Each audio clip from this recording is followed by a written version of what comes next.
ये बात कहना चाह रहा हूँ, मैं कह रहा हूँ इस डॉक्यूमेंट को करने से पहले पार्टनरशिप एक्ट है 1932 का, ठीक है। ये पार्टनरशिप एक्ट है 1932 का, मैंने आपको लास्ट आपसे बताया था।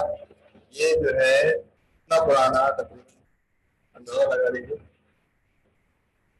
80 साल पुराना है ये। इसके अंदर सारी चीजें जो है मैंने आपको प्रोवाइड कर दी थी। ये है क्या, इसके अंदर जो सबसे इम्पोर्टेंट चीज है वही एक्सप्लेनेशन है, एक्सप्लेनेशन 1, एक्सप्लेनेशन 2। सही, ये बहुत जरूरी समझना इसको।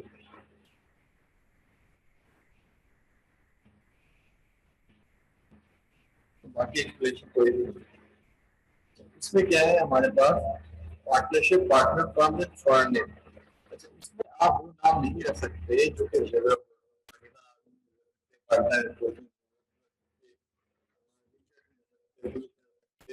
सुप्रीम कोर्ट नाम।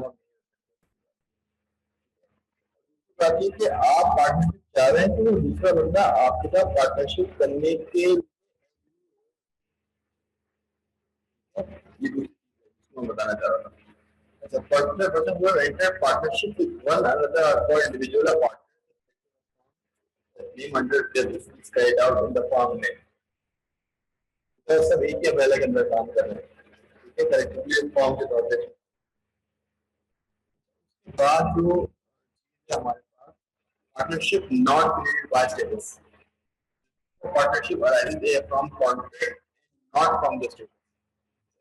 तो स्टेटस से आप मत जोड़े, कॉन्ट्रैक्ट से आप जोड़े। अगर आपने अमेज़न से कॉन्ट्रैक्ट साइन किया है तो आप कॉन्ट्रैक्ट करेंगे, उससे स्टेटस नहीं आप उसको लिंक करेंगे। फर्क है, एक कॉन्ट्रैक्ट एक लीगल डॉक्यूमेंट होती है। Particular member of Hindu family carrying on family companies with by carrying on the such are not partners in such businesses। कानूनी की बात बताइए, जैसे कि फैमिली बिजनेस है, जैसे कि मनिहार ग्रुप है, जैसे कड़ी वाला ग्रुप है, ग्रुप है, जैसे आपके पास ग्रुप है, सही, सारे सारे ग्रुप्स हैं।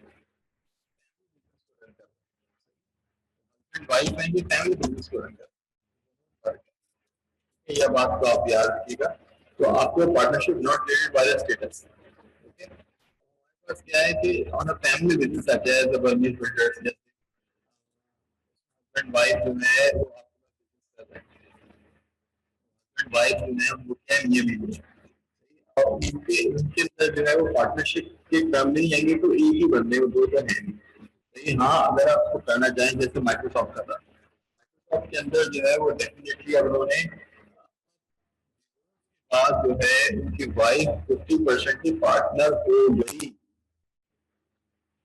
आपने, मगर डिवोर्स से पहले वो पार्टनर थी या नहीं थी, अंदर माना जा रहा था। अब बताएंगे टेक्निकल टर्म आपको समझ में आएगी नहीं आएगी, तो बताएगा मुझे, टेक्निकल टर्म समझ में आ गई आप मुझे जो मैंने बताई अभी? अरे कुछ तो बता दो। सर आपकी वॉइस डिस्टॉर्टेड आ रही है। मेरी आवाज डिस्टॉर्टेड आ रही है, क्या करेंगे, तो वही कर देता हूँ हमारी आवाज।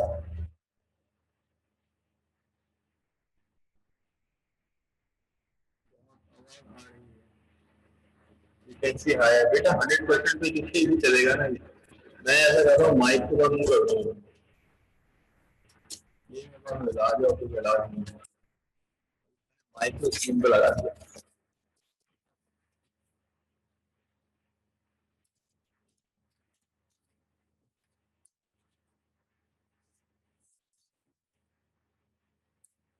ठीक है।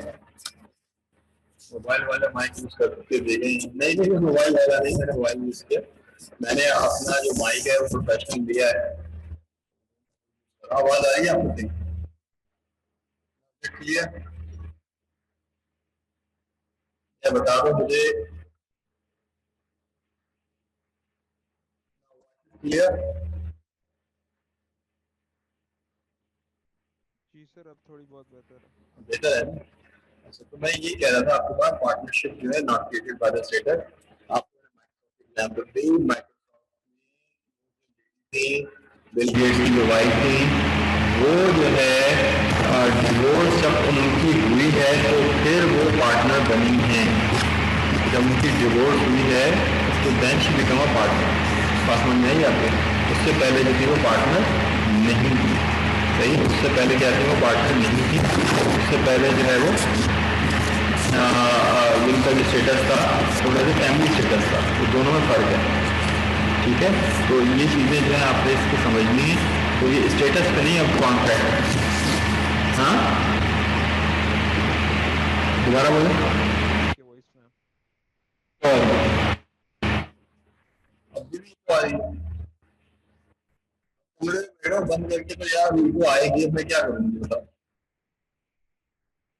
बैठा हूँ।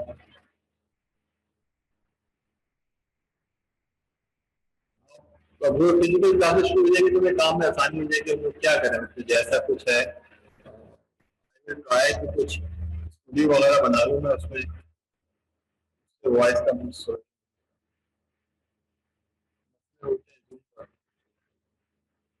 ये बात भी है, ये हो सकता है इसके अंदर।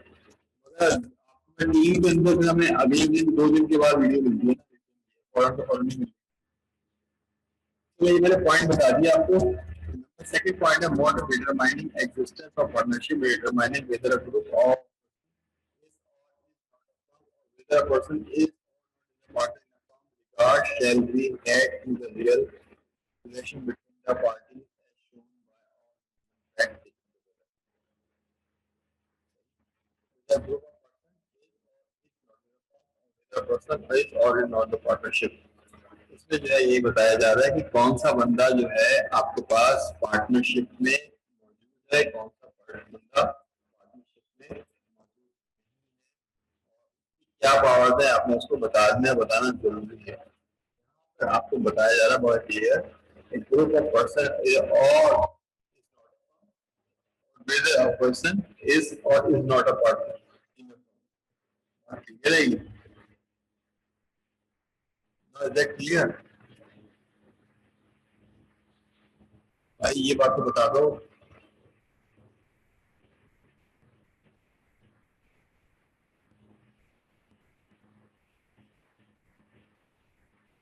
ये बात क्लियर है?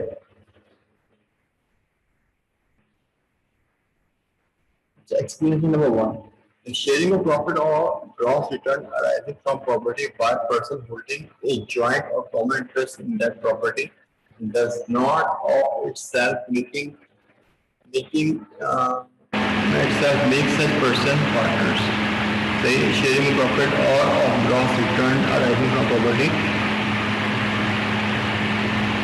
by a person holding a joint or common interest in that property does not of itself make such person a partner. सही है भाई, एक बंदा है आपके पास खेत है, ठीक है, आपके पास लैंड से आपके पास मिसाल के तौर पे आपके पास जो है 100 एकड़ के खेत मौजूद है। अब आप उसमें पार्टनर हैं, उस पार्टनर के अंदर आपके पास जो है मिसाल के तौर पर 20 एकड़ मौजूद है।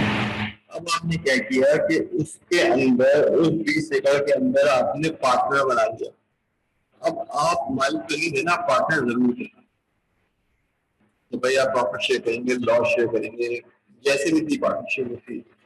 अगर आप एज सिंगल पर्सन जो है वो नई पार्टनरशिप इस्टेब्लिश नहीं कर सकते। बस समझ में आई है? एग्जाम्पल दूसरी लूँ,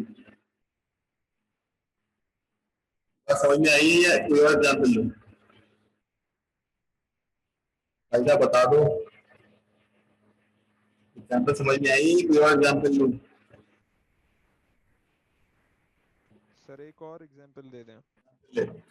देखिए इसके अंदर जो है आपके फॉर एग्जाम्पल आपने क्या किया कि एक मकान किराए पर लिया और मकान जो था वो 200 गज पे था, ठीक है, 200 गज पे मकान था आपके पास। अब आपने क्या किया कि भाई आपने देखा कि मेरी फैमिली के लिए 2 कमरे काफी हैं, मगर इस मकान के अंदर जो है टोटल 5 कमरे, तो मैं जो है एक ड्राइंग रूम को छोड़ देता हूँ और मैं यानी 3 कमरे मैं अपने पास रखता हूँ, मगर 2 कमरों को मैं किराए पर दे देता हूँ, ठीक है। तो आप खुद जो है टेनेंट है, पहली बात। अब आपने क्या किया कि वो बाकी जो बचे 2 कमरे तो आपने किराए पे चढ़ा दिए और आपने मालिक को बताया ही नहीं, और आप जो उससे किराया देने लगे एज अ, सही है। तो आप ये बताएं, अगर कुछ मसला होगा, प्लस माइनस होगा, कोई एक चीज होगी, तो ये प्रॉब्लम जो है आएगी या नहीं आएगी, बताइए। बात समझ में आई आपकी, नहीं आई? कुछ लोग नहीं होते बहुत ज्यादा चालाकी दिखाते हैं, चालाकी दिखाने के बाद जो है फिर वो इस तरह की हरकतें कर रहे होते हैं, उसके बाद फिर उनसे लोग दोस्ती करना छोड़ देते हैं। ऐसा होता है या नहीं होता? ऐसे लोग आप जानते होंगे, ऐसा हरकत करते हैं, ऐसे होते हैं लोग या नहीं होते? ठीक है, तो ये ऐसे लोग मौजूद होते हैं। सही है, आपका एक्सप्लेनेशन है, तो ये अगेंस्ट रूल है, अगेंस्ट लॉ। हाँ, तो ये लोग ये काम कर रहे हैं फॉर एग्जाम्पल। अच्छा, अब आपके पास क्या है कि आपके पास लेट से आपको गवर्नमेंट गाड़ी मिली, ठीक है, और नंबर प्लेट से भी ये नहीं है इसकी। अब आपने क्या किया कि वो पेट्रोल भी मिला हुआ है आपको, गाड़ी भी मिली थी आपको, ड्राइवर भी मिला हुआ है। अब आपने कहा भाई तुम ऐसा करो, तुमने मुझे ऑफिस छोड़ दिया, अब तुम ये गाड़ी चलाओ उबर पे। सही, उबर पे चलाओ। पेट्रोल किसका है? गवर्नमेंट का। गाड़ी किसकी है? गवर्नमेंट की। तो ड्राइवर किसका है? वो गवर्नमेंट का एम्प्लॉय। अब जब वो पूरे दिन जो है वो 4 साढ़े 4 बजे तक, जब तक वो गाड़ी चलाएगा, उसमें का कोई 50-50% दूंगा, कोई 50% है अपने।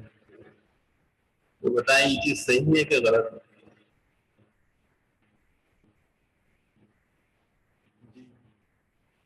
ये सही है कि गलत है?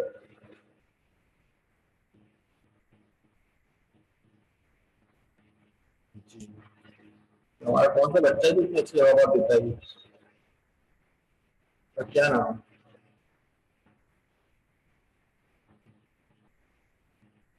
मोहम्मद करके आ रहा है, मोहम्मद उस्मान अकरम। ठीक है, तो ये उस्मान अकरम ने बिल्कुल सही कहा हमारे पास कि आप जब ये काम करेंगे तो ये आपका एक्सप्लेनेशन नंबर 1 है। एक्सप्लेनेशन नंबर 1 के अंदर आप कॉन्सिक्वेंसेस को बेयर करेंगे, फिर मसाइल होंगे, मसाइल में आपको मसला होगा। सही है, एक और एग्जाम्पल लेते हैं। ये बताइए कि अगर गवर्नमेंट की हट है, पीटीसीएल की हट है, पीटीबी की हट है, समुद्र पे, सी व्यू पे, सी साइड पे, या फिर कैनप की हट है, कहीं कहीं भी कोई एक्सप्रेस हट है, क्या किया कि आपको आपने कहा भाई ये जो गवर्नमेंट की हाट है मैं दे रहा हूँ रेंट पर। तो आपने क्या किया, पर डे के हिसाब से उसको रेंट पे देना शुरू कर दिया। आपने कहा 10,000 रुपये दो, आप हाट को यूज करो, 10,000 रुपये रहेंगे अपने। राइट और रॉन्ग? 1 मिनट के बाद दोबारा क्लिक कीजिएगा, राइट और रॉन्ग?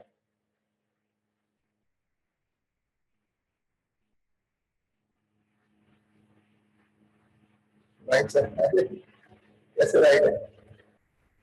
एक और रिकॉर्डिंग देखिए, किधर है? अच्छा, मैं रिकॉर्डिंग देखता हूँ। अच्छा, राइट है? नहीं बेटा, राइट का है ये। 1 मिनट के बाद ये रिकॉर्डिंग।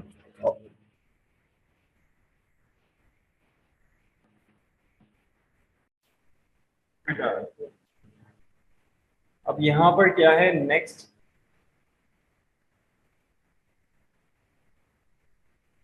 अरे मेरा बेटा, मैं अवेलेबल हूँ, तुम मुझे जब बोलोगे मैं अटेंडेंस मार्क कर दूंगा। उस वक्त बच्चे 10 आए हुए थे, मैंने 10 बच्चों की अटेंडेंस लगा दी। तुम नहीं आए हुए होगे उस वक्त, मैं मार्क कर दूंगा, तुम टेंशन नहीं लो। सही है, कोई टेंशन वाली मसला नहीं है, कोई बात ऐसी नहीं है। वो टीचर्स अलहदा होते हैं जो एक एक चीज से बच्चे को रुलाते हैं। ठीक है, ऐसा कोई मसला नहीं है। आप अब मैं अभी लेक्चर तो मुझे पढ़ाने दो एटलीस्ट। ठीक है। अच्छा, पहली बात ये है कि देखिए मैंने आपको बताया कि रिसीव ऑफ प्रश्न, पहली बात ये कि मैंने आपको ये बता दिया कि जो बंदा खुद पार्टनर हो वो अपने साथ दूसरा पार्टनर उस ऑर्गेनाइजेशन में नहीं लगा सकता जब तक कि वो चीज जो है प्रेयर अप्रूवल ना हो। मैं आपको यही बात बता रहा हूँ।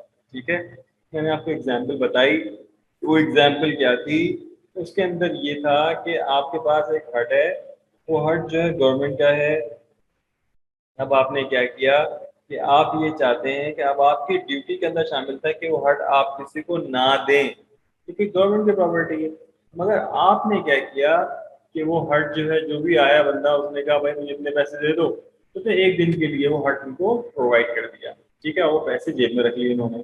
ठीक है, तो ये लीगली जो ये इलीगल टर्म है, इसको आप यूज नहीं कर सकते। या आपने गवर्नमेंट ने आपको गाड़ी दी, आपने क्या किया कि उस गाड़ी के आप ओनर नहीं है, उस कार के आप ओनर नहीं हैं, आपको गवर्नमेंट की एसेट्स हैं ये, और जिसमें से आप उसको यूटिलाइज कर रहे हैं। आपने क्या किया, आपने ये किया कि वो गाड़ी और पेट्रोल और ड्राइवर जो है वो ओवर पे लगा दिया या करीम पे लगा दिया, और वो बंदा जो है आपको जब छोड़ के गया और पूरे दिन उससे ओवर और करीम में उससे पैसे कमाए उसने, और पैसे कमाने के बाद आधे आपने ड्राइवर के हाथ में रखे और आधे आप अपने घर में ले गए, और पेट्रोल जो आप यूज कर रहे हैं वो गवर्नमेंट का यूज कर रहे हैं। ठीक है, तो these are the negative things. ये बातें नेगेटिव होती हैं, ये कानून के हिसाब से सही नहीं होती। ठीक है, अच्छा, एक्सप्लेनेशन टू, मैंने आपको बता दिया, the receive by person of a share of a profit business or a payment contingent upon earning a profit or varying with the profit earned by a business does not of itself make him a partner with the person carrying on the business, and in particular the receipt of such share or payment by a lender of money to person engaged about to engage in any business by a servant or agent as a remuneration by the widow or children or child of a deceased partner as annuity or by previous owner or a partner owner of the business at concession for the sale of the goodwill or share thereof। ये हमारे पास चार चीजें। ठीक है, इस इन चार चीज़ों के अंदर मिसाल के तौर पर मैं एक और एग्जांपल लेता हूँ कि आप जो है वो अगेन किसी कंपनी के अंदर जो है अकाउंटेंट हैं, बड़े पोजीशन पे हैं, तो ये सीएफओ हैं, डायरेक्टर लेवल के लिए बंदे हैं आप। अब आपने क्या किया कि जो पैसा था, या बैंक के अंदर है आप, जो आपने पैसा था वो सारे का सारा जो पैसा था वो आपने एक रात के लिए जुए पे लगा दिया, या एक रात के लिए आपने स्टॉक एक्सचेंज पे लगा दिया। तो ये आपको दिमाग में था ही कि ये पैसा जो है कि डबल हो जाएगा, और आपने जो है इससे पैसा बनाया है। तो देखिए, पहली बात ये कि वो जो पैसा था जो आपने लगाया, आपके अथॉरिटी में था, वो पैसा जो है आप उसको कानूनी तौर पे उसको यूज करने का राइट आपको नहीं था। सही है, वो आपके पास पावर्स नहीं है कि उस पैसे को आप यूज कर सकें। मगर आपने क्या किया, उस पैसे को आपने किसी बैंक में लगा दिए, कोई इन्वेस्टमेंट कर ली, या आपने उस पैसे से डॉलर खरीद लिए। तो ये डॉलर खरीद लिया, आपको पता है भाई मुझे तो अगले महीने अगले दिन जो है उसके पैसे बढ़े हुए मिलेंगे। फॉर एग्जाम्पल आपके पास बैंक में मैनेजर हैं, आपके पास फॉर इंस्टेंस जो है वो डॉलर्स जो हैं आपने खरीदे, वो खरीद लिए। फॉर एग्जाम्पल जो है वो 5 लाख रुपए के या 50 लाख रुपए के आपने डॉलर जो है ले लिए, जो कैश था आपने दे के जो है सारे के सारे पैसे जो है वो ले लिए, डॉलर ले लिए। अब डॉलर आपके पास आ गए। सही, अब आप नेक्स्ट डे के अंदर वो डॉलर जो है आपके पैसे बढ़े, उस पर लेट से 1 रुपया बढ़ गए, तो आपके पास 50 लाख रुपए हो गए। सही, तो 50 लाख रुपए जो है 1 रुपये बढ़ने के बाद आपने क्या किया, अपना प्रॉफिट ले लिया, और उस डॉलर्स को वापस किया आपने मार्केट के अंदर, और दोबारा से रुपए ले लिए। सही, अब जो प्रॉफिट आया है, ये प्रॉफिट जो है ये इस अगेन द लीगल टर्म, तो ये कानून के खिलाफ है ये चीज। ठीक है, बात समझ में आई, ये कानून के खिलाफ है, जिसको मैं आपको बताना चाह रहा हूँ।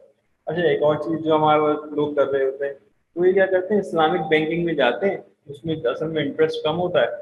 वो जाने के बाद उन्होंने क्या किया कि वो पैसा निकलवाया, पैसा निकलवाने के बाद जो है फॉर एग्जाम्पल 5 करोड़ का निकलवा लिया इस्लामिक बैंकिंग से। इस्लामिक बैंकिंग ये फैसिलिटी कर रहा हूँ, मैं एक एग्जाम्पल ले रहा हूँ ये समझाने के लिए। लेट्स उन्होंने कहा कि भाई हम आपसे जो है वो इंटरेस्ट जो है वो नहीं लेते, तो बड़ा नॉमिनल इंटरेस्ट लेते हैं, लेट्स से 2% इंटरेस्ट लेते हैं। मगर आप जब वैसे जो है आप नॉर्मल बैंकिंग थ्रू जो बिजनेस कर रहे होते हैं, तो उसके इंटरेस्ट रेट जो है हाई होते हैं। तो आपने क्या किया कि इस्लामिक बैंकिंग से पैसा निकाला, और पैसा निकालने के बाद जो है वो इस्लामिक बैंकिंग में पैसा निकाला, और निकालने के बाद आपने कमर्शियल बैंकिंग के अंदर अपने नाम पे पैसा डाल दिया। सही, और आपके पास जो इंटरेस्ट आने लगा वो ज़्यादा था। दोबारा से बता दूं, इस्लामिक बैंकिंग में आपको 100 रुपए पर 102 रुपये दे रहे थे आप। इस्लामिक बैंकिंग में आप 100 रुपये पर 102 रुपये दे रहे थे, यानी कि 2 रुपये आपको बढ़ा के वापस कर रहे थे। इस्लामिक बैंकिंग वाले समझ रहे हैं कि आपने पैसा बिजनेस में लगाया है, आपने ऐसी जगह पैसा लगाया है जिससे लोगों को फायदा होता है। तो आपने क्या किया कि वो जो पैसा था, जो 100 रुपये थे, वो आपने कमर्शियल बैंकिंग में डाल दिया, ठीक है। और आपको मिलने लगा, आपको जो है जो अर्न हुआ प्रॉफिट, वो 33 रुपीज़ का प्रॉफिट हुआ। यानी कि आपने जब 100 रुपये डाले तो अब आपको बैंक जो रिटर्न कर रहा है वो 33 रुपये बढ़ा के रिटर्न कर रहा है। सही है, मैंने आपको सिर्फ समझाने के लिए बात कर रहा हूँ। तो 33 रुपये बढ़ा के वो आपको वापस कर रहा है। अब आपने 2 रुपये उसमें से 33 में से 2 निकाले, 31 रुपीज़ आपको प्रॉफिट में आ गए पर मंथ, और टू रुपीज़ आपने जो है बैंक की फीस जमा करवा दी इस्लामिक बैंक वाले को। ये बताइए कि ये चीज़ जो है वो लीगली अलाउड है या इलीगली बैंड है? जी, जरा बताइए इसको।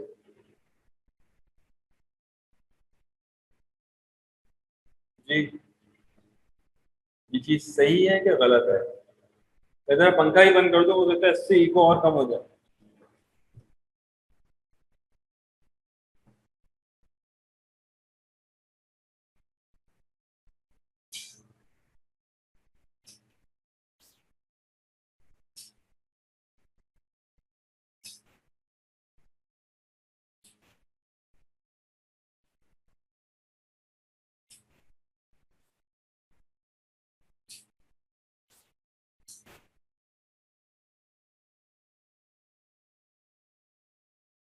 जी,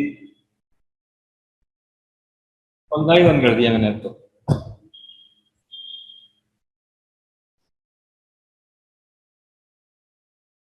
अच्छा ठीक है। अच्छा बिल्कुल, आप ये बताइए कि जो लोग जिस तरह से बिजनेस कर रहे थे, ये सही कर रहे थे गलत कर रहे थे?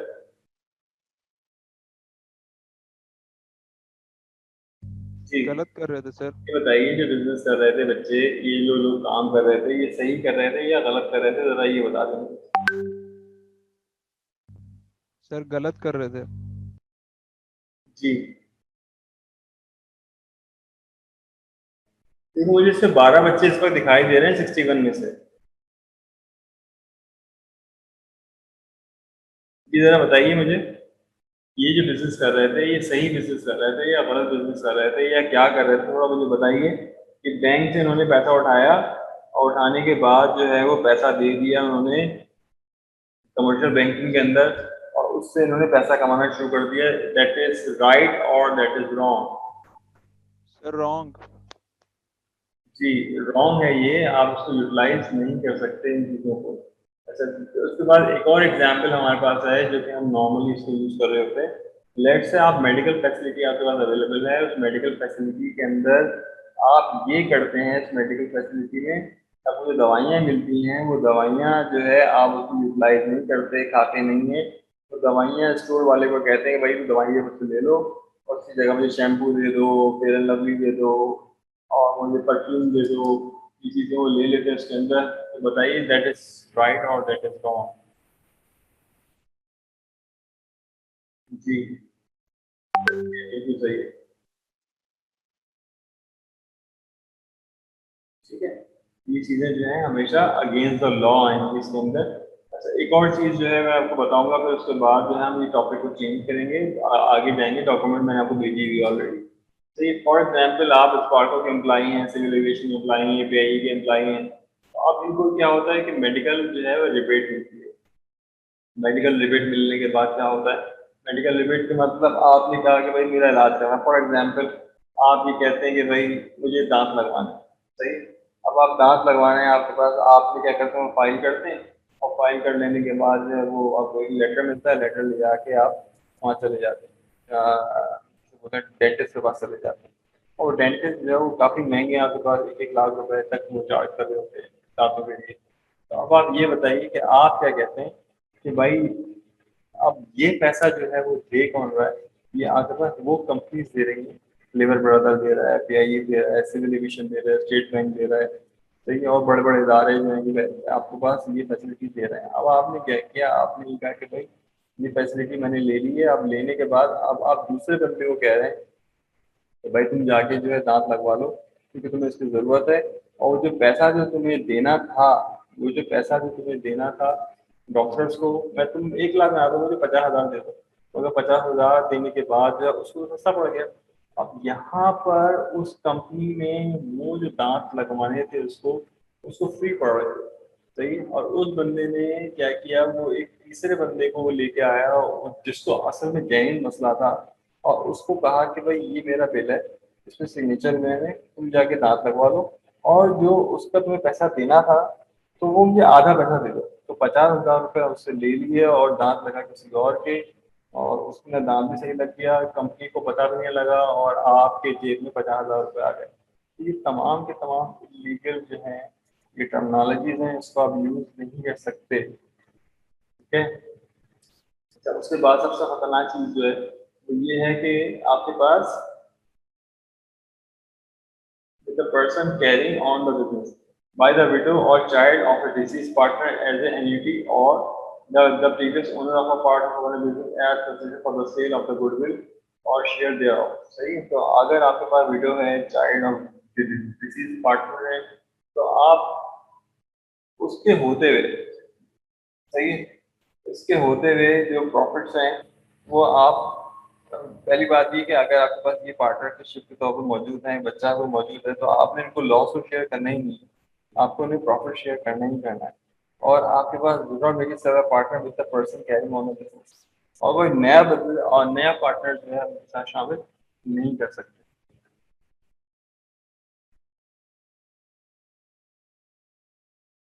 Act not to apply certain relationship, act shall relationship by agree between the beneficiary and the person। अच्छा, group of the person provided arising from a relationship in relation to the provision of the banking company of finance as such person group person। For the purpose of the section, banking company and finance shall have the same meaning as the banking tribunal ordinance। देखिए, आपका financial institute और banking एक ही मान्य कराता है। दोबारा बता रहा हूँ, आपके पास दो चीज़ें यहाँ मुझे सेम कराएंगी। ये आपके पास फाइनेंशियल इंस्टीट्यूट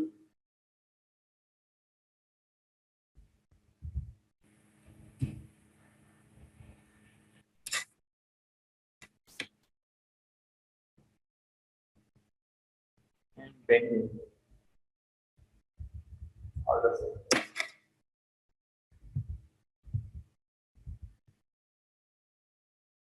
ठीक है, ये दोनों चीज़ें क्या है, सेम है, इसमें फर्क नहीं है। ये आपको ये बात याद रखो।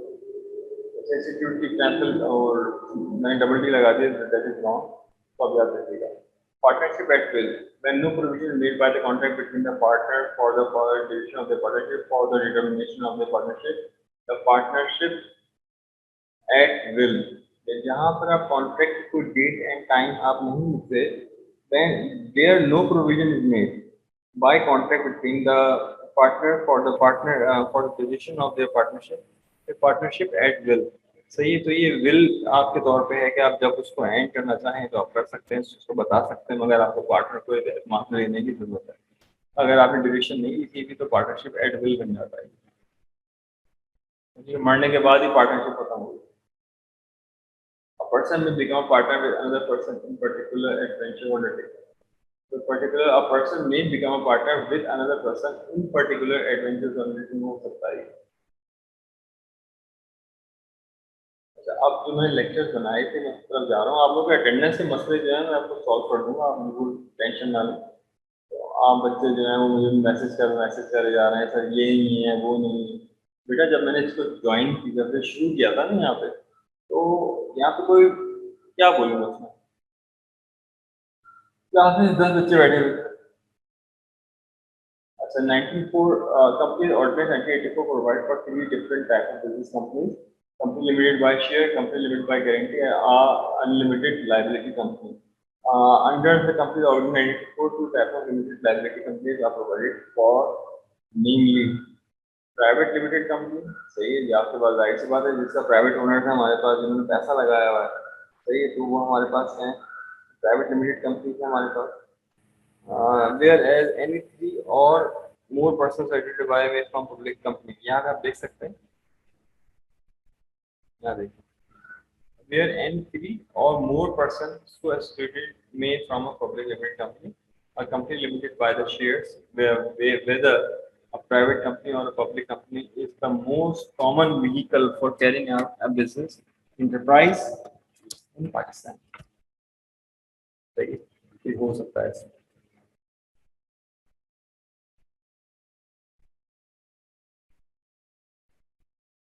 उसके बाद जो सेकंड टर्म है registration of company and commencement of the business in Pakistan. आपने कंपनी को रजिस्टर करवाना है पाकिस्तान के अंदर और बिजनेस शुरू करना है। Step by step the file of memorandum association article association, इसमें प्रॉपर स्टेप बताए हैं, पहला स्टेप, दूसरा स्टेप, तीसरा स्टेप, सारे स्टेप बताए हैं यहाँ पे किया।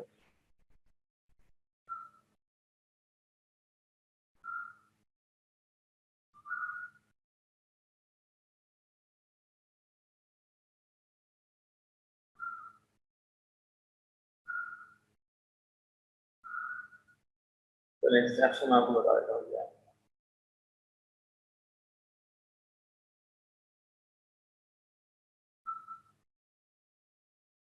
Registration of company and commencement of a business in Pakistan. The first step toward incorporation of a company in Pakistan is to file an application before registrar of company and for availability of name if the proposed name in the company is available. If it is not, contravention to provision of the company order 1984, then rules form under there. Then registrar shall issue a certificate stating that the proposed name is available to be adopted.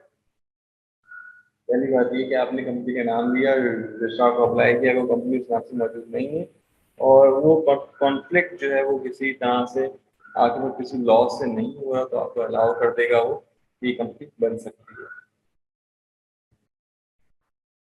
उसके बाद क्या है, the next step is to file memorandum MOU आपने sign करना है, memorandum of association sign करना है, an article of association which is effective in the constitute of any company, the register of the company in the provision where proposed company is to be incorporated along with the other necessary form prescribed under the company's ordinary 84. When the company has been registered, the registrar issues certificate of incorporation. Once such certificate has been issued by the registrar, a private limited company may commence its business immediately. जैसे उसने आपको letter issue किया, आप business को run कर सकते हैं। Nonetheless, a public limited company cannot commence its business or exercise its government power yet unless the registrar has issued a certificate for commencement of business. The registrar issues the certificate for commencement of business only if the following requirement has been fulfilled. Friends, आपको पास requirement को fulfil करना जरूरी है। मुझे याद है कि मैंने इसके अंदर स्टेप बताए थे कि पहला स्टेप, दूसरा स्टेप, तीसरा स्टेप, हो सकता है ऊपर वो निकल गए। Share subject to the payment of the whole amount therefore in cash has been allocated to an amount not less in the whole than subscription. चलिए मैं आपको बताता हूँ इसके अंदर इसके स्टेप्स है, कंपनी रजिस्टर होगी कैसे।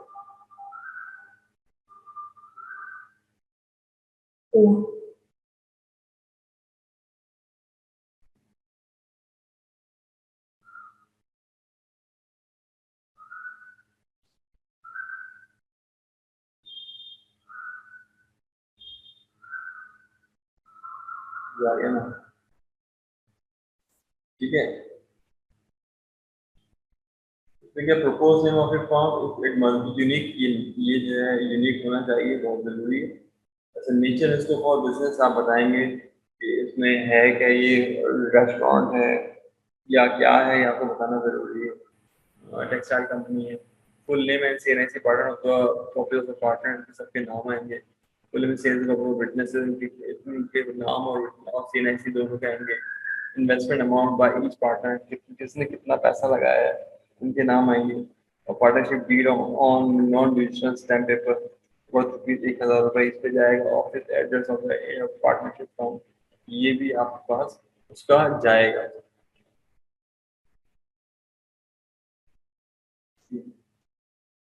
स्टॉक एक्सचेंज के लिए आपको स्टॉक एक्सचेंज के अंदर रजिस्टर करना जरूरी है। तो स्टॉक एक्सचेंज कंपनी में आपका बिजनेस हो, टॉप 500 के अंदर हो आप, टॉप 100 के अंदर हो आप जो है। और दूसरी बात ये कि एक सर्टेन उसके अंदर लिमिट होती है कि उससे ज़्यादा अगर आप बिजनेस कर रहे हैं then you can go for stock के अंदर आपको रजिस्टर करवा सकते हैं।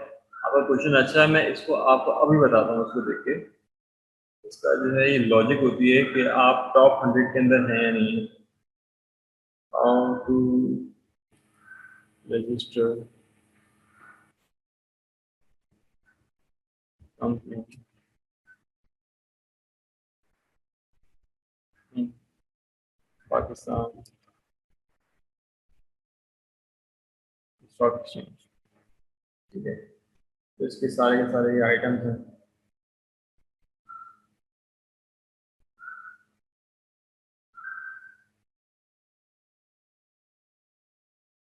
ठीक है, तो यह इसमें आपके पास क्या है, ऑफिस ब्रांचेस, इसमें आप कंडीशंस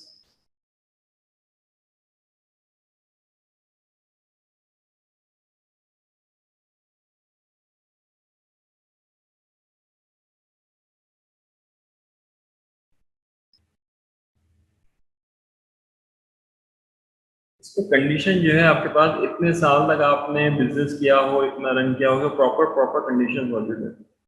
तो ये SECP में आप रजिस्टर्ड हो, ये प्रोसेस है इसका।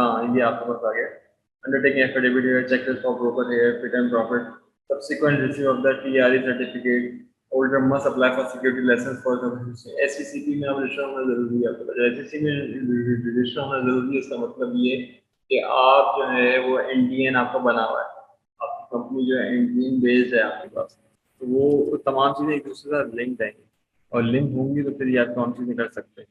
Undertaking affidavit, checklist of broker, ऐसी कंडीशंस हैं वो proper for more information click है। ये पूरी की 30 कंडीशन मौजूद है, 1 लाख रुपए फीस है। और इसको अगर आप लेट से स्टॉक एक्सचेंज के अंदर हैं, अगर आप ब्रोकर हैं या आप अपना बिजनेस करते हैं स्टॉक एक्सचेंज के थ्रू, तो आपको पैसा भी मिलता है। ठीक है, यानी कि आपके पास कंपनी जो है आपने बनाई है, जो कंपनी जो फोरकास्ट करती है स्टॉक्स के, या आपका प्रॉफिट किसमें होगा, आप ये जिसको कहते हैं एक्चुअलिस्ट होते हैं, तो एक्चुअलिस्ट बता रहे होते हैं कि आप किस किस स्टॉक पे आप किस पे पैसा लगाएं तो किसमें आपको कितना रिटर्न मिलेगा, वो ये बता रहे होते हैं, फोरकास्ट कर रहे होते हैं बिकॉज ऑन देयर कैलकुलेशन। तो ये स्टैट्स के लोग होते हैं, एक्चुअलिस्ट होते हैं, ये काम कर रहे होते हैं। तो इससे फायदा क्या होता है, इससे फायदा ये बताते हैं कि कितना पैसा कमा पा रहे हैं, ये कंडीशन होती है। तो ये आपको लेट से आपके पास कोई भी नहीं आ रहा, तब भी जो है आपको जो है वो एज अ क्या चीज स्टॉक कंपनी आपको पैसा मिलेगा। ठीक है, क्या चीज स्टॉक एक्सचेंज आपको पैसा देगी एज अ कंपनी के तौर पे, ताकि आप बिजनेस रन करें। प्रॉपर कंडीशंस होती हैं, प्रॉपर जो बताई जा रही होती है। आपने मुझे अच्छा बताया ये, और देखिए हमारे डोमेन के अंदर आ रहा है या नहीं आ रहा।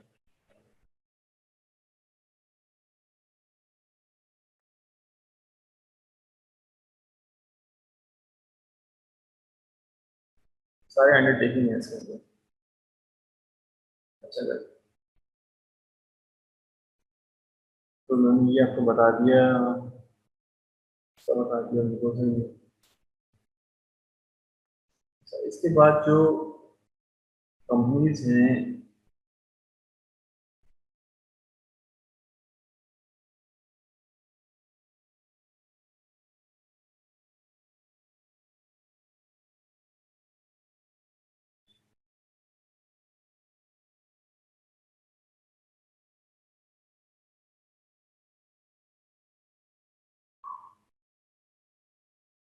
ये तमाम चीज़ें। अच्छा देखिए, एक चीज़ जो है ये मैंने जो बिजनेस में नोट की, इसके वजह से मसाइल होते हैं या फड्डे होते हैं, तो ये होती है कि लेट से आपने जो है वो क्या किया, पैसा लगाया हुआ है आपने।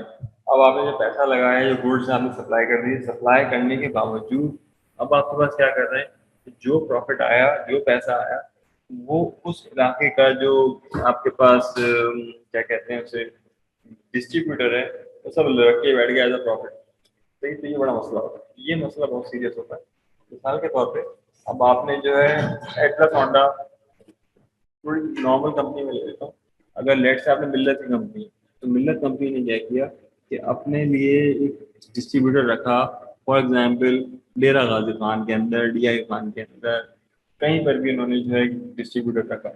अब डिस्ट्रीब्यूटर ने फीस जमा करवाई उसको कि भाई मैं जो हूँ डिस्ट्रीब्यूटर बनना चाह रहा हूँ, और this is amount of fees मैंने आपके नाम पर, तो आप लाइसेंस दे देते हैं कि मिल्लत का जो है वो ऑथेंटिकेटेड ये ऑफिशियल डिस्ट्रीब्यूटर का नाम ये है, और आप एडवर्टाइजमेंट के अंदर भी एज अ डिस्ट्रीब्यूटर का नाम वहाँ रिफ्लेक्ट कर रहे होते हैं। मगर प्रॉब्लम क्या आ रही होती है, जब आपके पास वो चीज़ें जाती हैं उनके पास और आप जो है गुड्स उनके नाम पे सप्लाई करते हैं, तो होता क्या है कि वो सबके सब सही है, वो पैसा रख के बैठ जाते हैं। ठीक है, तो पैसा रख के बैठ जाते हैं, तो उससे मसला ये होता है कि आपके पास पैसा नहीं आ पा रहा होगा, क्योंकि आपने अपने डिस्ट्रीब्यूटर को एज पर लॉ गुड्स दी होती हैं, सही गुड्स गुड्स सप्लाई की होती है। लेट से आपने मिल्लत के जो है 1000 पंखे दे दिए, तो उसने कहा आप डिस्ट्रीब्यूटर है हमारे पास, आप ये करें, ये पंखे रखें आप। अब होता क्या है at the end of the day कि लेट से कि वो डिस्ट्रीब्यूटर है, वो जो उसको प्रॉफिट आया, सही है, वो प्रॉफिट तो उसने रखा रखा, वो पंखे के पैसे भी रख के बैठ गया वो। ठीक है, तो ये आपके लिए जो मसाइल होते हैं बड़े सीरियस हैं। तो आप कोशिश ये करते हैं, पाकिस्तानी कंपनीज जो होती है वो ये करती हैं कि जितनी आप अमाउंट जमा करवाते हैं उस अमाउंट के इक्विवेलेंट ही वो चीज़ें आपको प्रोवाइड करती हैं। जितना आपने श्योरिटी जमा करवाई होती है उसके अगेंस्ट ही आपने वो चीज़ें जमा करवाई होती हैं, उतनी चीज़ें आप प्रोवाइड करते हैं। इसकी रियल एग्जांपल जो आपके पास ये है कि पाकिस्तान के अंदर 1994 तक जो है वो कावासाकी बंदी थी पाकिस्तान के अंदर, 1994 तक कावासाकी। तो कावासाकी 1994 तक जाहिर सी बात है जैपनीज ब्रांड है, जैपनीज ने टेक्नोलॉजी ट्रांसफर की थी, तो कावासाकी लोग यूज करते थे, मजबूत गाड़ी बनाई थी उन्होंने। उनके जो डिस्ट्रीब्यूटर हैं, जो लोकल डिस्ट्रीब्यूटर्स हैं, उन्होंने क्वालिटी के अंदर डंडी मारना शुरू कर दी। तो ये डंडी मारना शुरू कर दी मतलब ये कुछ चीज़ें जो है इन्होंने लो क्वालिटी की उसमें इंट्रोड्यूस करवाना शुरू कर दी, और कंपनी का जो नाम है वो ख़राब करने की कोशिश हुई इसकी वजह से, क्योंकि जो वो चीज़ें वो दे रहे थे उसको रिप्लेस करके लोकल मैन्युफैक्चर से चीज़ें बनवा के उन्होंने मार्केट में बाइक के अंदर ऐड करना शुरू कर दिया। इसकी वजह से बिजनेस का जब उन्होंने इसको क्रॉस चेक किया जापानीज ने, उनकी समझ में नहीं आया कि एक्चुअल में हो क्या रहा है। तो जब हो क्या रहा है तो उसका मतलब आप अंदाजा लगा सकते हैं क्या किया उन्होंने, फौरन की फौरन अपनी पार्टनरशिप पाकिस्तानियों के साथ उसने खत्म कर दी। ठीक है, तो ये गॉट द आइडिया कि बिजनेस के अंदर चीज़ें कैसे कैसे चल रही होती हैं। सही है, तो आप ये अगर देखना चाहें तो उसको देख सकते हैं, why partnership and why Kawasaki band in Pakistan में। ये आपके पास आ गया ना पूरा, ये पहला ही जो है वो आपके पास आया। हाँ, अच्छा इन्होंने 2016 की इन्होंने रिपोर्ट रखी, पर एक्चुअल जो रीज़न थी मैंने आपको बता दी, ये वजह थी कि एक्चुअल के अंदर, बाकी आप कुछ भी लिखते रहे इसके अंदर, पाकिस्तानी मानते थोड़ी ये हरकतें क्या करते थे, बिल्कुल सही। तो ये मैं आपको सिर्फ यही बता रहा हूँ कि क्यों बंद कर दी है। तो ये सैफ नदीम कावासाकी मोटर रखता हुआ register as a Lahore stock exchange और दोस्त नॉट। तो फिर जो हरकतें की वो आपके सामने ही सारी की सारी। 1992 में ये चीज़ बनी और बनने के बाद 1994 तक जो है वो, सही 1994 की देख लीजिए आप, मैं आपको डेट बिल्कुल सही बताएंगे, और द लास्ट मॉडल थे। ठीक है, तो क्या वजह थी, क्या रीजन थी बताएं। पाकिस्तानी ये जाहिर सी बात है मैक्सिमाइज प्रॉफिट करने की कोशिश कर रहे होते हैं, और उसके बाद कैसे स्टॉक एक्सचेंज के अंदर भी ये गई, मगर वहाँ पे डी लिस्ट कर दी गई। यहाँ पे देखिए ये डी लिस्ट कर दी गई, यानी कि इस कंपनी को हटा दिया गया है। तो तमाम चीज़ें फैक्टर यहाँ पे चल रहे होते हैं। पॉइंट में सिर्फ मुझे यही बताना चाह रहा हूँ कि जो पाकिस्तानी बिजनेस करते हैं वो क्वालिटी को अगर ब्रीच करने की कोशिश करते हैं तो बाहर वाले कम्युनिटी इस चीज़ को एक्सेप्ट नहीं कर रहे होते। जैसे डेबू पाकिस्तान है, तो डेबू पाकिस्तान के अंदर ये रिपोर्ट बनाकर भेजते हैं कि डेबू जो है वो साउथ कोरियन कंपनी है डेबू की, मगर जो चीज़ें वो चला रहे होते हैं, कैसे चलाते हैं, क्या करते हैं, आप डेबू पाकिस्तान में देख सकते हैं इसके अंदर। तो ये मैं डेबू पाकिस्तान का भी कंपनी का दिखा देता हूँ।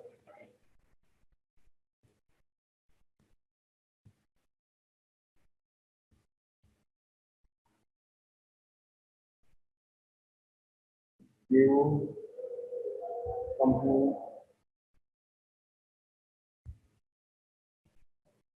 ये है।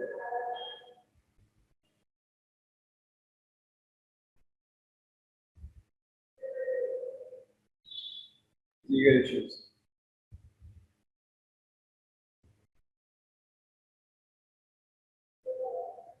ठीक है, ये आपके पास आ गया, ये पहला पॉइंट ही आया। मैं सिर्फ ये बताना चाह रहा हूँ कि ये चीज़ें जो हैं जो आप देख रहे होते हैं ये किस तरह से सही है। इसमें हो क्या रहा है कि अब डेविड जो है वो एक पाकिस्तानी कंपनी है।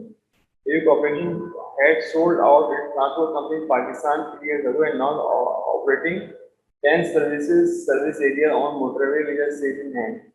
सही, तो इसका मतलब ये है कि अगर कोई बंदा जो है वो डेवू साउथ कोरिया को जो है वो अगर कंप्लेन कोई करता है तो वो चीज़ डेफिनेटली जो है उसको एंटरटेन नहीं किया जाएगा, क्योंकि there is no more South Korean management is there. यहाँ पे साउथ कोरियन मैनेजमेंट मौजूद नहीं है, तो उन्होंने वो कंपनी को सेल कर दिया है, कंपनी को सेल कर चुके हैं पाकिस्तानी कंपनी के हाथ में।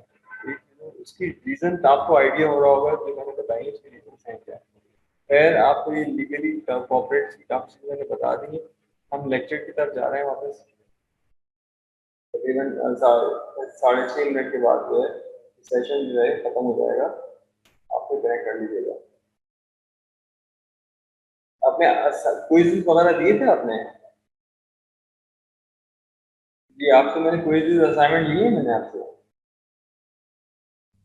सर एक असाइनमेंट लिया था जस्ट क्लास में।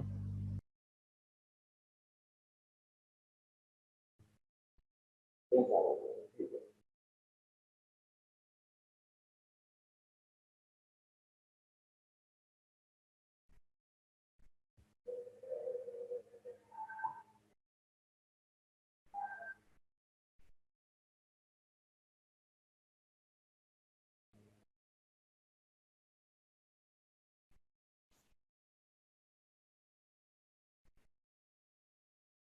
ये तो मैंने करवा दिया, फैक्ट मैंने करवा दिया।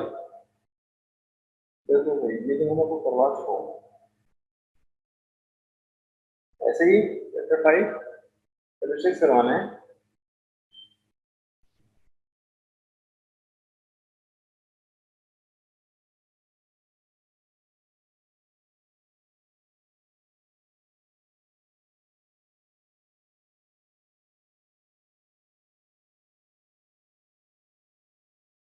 अच्छा इसमें क्या है आपके पास, right of stake holders rights and duties of the board of directors, issue the division governing of the election of directors, meeting of the shareholders and the board of directors, disclosure requirement and financial statement।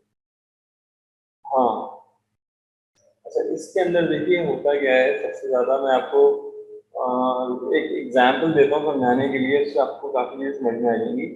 आपके पास पाकिस्तान जो है वो 1 साल पहले world football association जो है, सही है, उसका जो है मेंबर बना। सही है। अच्छा वो मेंबर कैसे बना, जब आपके पास फुटबॉल एसोसिएशन वालों ने कहा भाई हमारे पास इस मर्जी के लोग होने चाहिए और इनको आप बोर्ड ऑफ डायरेक्टर्स में शामिल करें। सही है। तो जब उन्होंने लिख के दिया तो जाहिर सी बात है उनको बोर्ड ऑफ डायरेक्टर में शामिल करने के बाद उनको लाइसेंस दे दिया गया। सही है। तो PFA Pakistan football association, Pakistan football association ने क्या किया कि वो जाहिर सी बात है हमें मिल गया, बट क्योंकि पॉलिटिकल है ये तमाम चीज़ें, इन्होंने क्या किया कि पाकिस्तानियों ने ग्रुप बनाया, पॉलिटिकल ग्रुप बनाया और ग्रुप बनाने के बाद इन्होंने पाकिस्तान फुटबॉल एसोसिएशन के जो डायरेक्टर थे, जो ऑफिशियल डायरेक्टर थे, जो कि नॉमिनेटेड थे फुटबॉल एसोसिएशन को इंटरनेशनली, तो उनको उन्होंने मार के भगा दिया। सही। और ऑफिस पर जो है कब्जा कर लिया और उन्होंने कहा कि भाई हम जो हैं अब बोर्ड ऑफ डायरेक्टर्स में शामिल हैं और हम जो है पाकिस्तान फुटबॉल एसोसिएशन के नॉमिनेटेड ऑफिशियल मेंबर्स हैं। सही है। जब उन्होंने ये चीज़ गई और ये इंफॉर्मेशन जब इंटरनेशनल फुटबॉल एसोसिएशन को गई, सही है, तो इंटरनेशनल फुटबॉल एसोसिएशन ने क्या किया कि उनको टाइम दिया, उनको कहा कि आप 1 हफ्ते के अंदर अंदर ये ऑफिस खाली करें और आप सॉरी करें और इस पर आप रीज़न बताएं कि ऐसा क्यों किया गया, और उसके बाद जो है आप वो जो ऑफिस है वो कंसर्न ऑफिशियल जो नॉमिनेटेड ऑफिसर्स एंड डायरेक्टर्स उनके हवाले करें और इस चीज़ से अलहदा हो जाए। सही है। और ये तमाम चीज़ें और फिर इंक्वायरी की भी रिपोर्ट उन्होंने लिखने को कही कि आप इंक्वायरी की रिपोर्ट भी जमा करवाएंगे। मगर किया क्या है इन्होंने क्या किया, ना वो जगह खाली की, ना उन्होंने रिपोर्ट बनाई, ना उन लोगों को वेलकम किया, बल्कि वो जो जो जगह थी फुटबॉल एसोसिएशन की उसको तोड़ा फोड़ा उन्होंने, तोड़ फोड़ के चीज़ें तोड़ दी, तमाम चीज़ें कर दी और उसके बाद वो जगह आज तक खाली नहीं की उन्होंने और वो बोर्ड ऑफ डायरेक्टर्स बने बैठे हैं वो लोग। सही है। तो इंटरनेशनल फुटबॉल एसोसिएशन ने क्या किया कि पाकिस्तान की मेंबरशिप जो है फुटबॉल की कैंसिल कर दी इन्होंने। सही। इनडेफिनेट टाइम तक, इनडेफिनेट टाइम तक के मानेंगे कि आपको टाइम फ्रेम दिया है और ये चीज़ें जो है इन्होंने एक्शन लिया है ऑफिशियली। तो पाकिस्तान का कोई फुटबॉलर जो है, कोई ऑफिशियल जो है एज अ फुटबॉल एसोसिएशन का ना मैच कर सकता है, ना करवा सकता है, ना अटेंड कर सकता है, ना उसमें पार्टिसिपेट कर सकता है, तो नहीं कर सकता। तो ये तमाम जो आज के कंटेंट्स हैं वो यही कंटेंट्स हैं हमारे पास कि ये चीज़ें जो है इंटरनेशनल कैसे देखी जा रही होती हैं। जी। अब बताइए आपके दिमाग में सवाल क्या आ रहा है। मैं आपको पहले न्यूज़ दिखा दूँ ताकि आपको आइडिया हो जाए ऐसा भी कुछ होता है।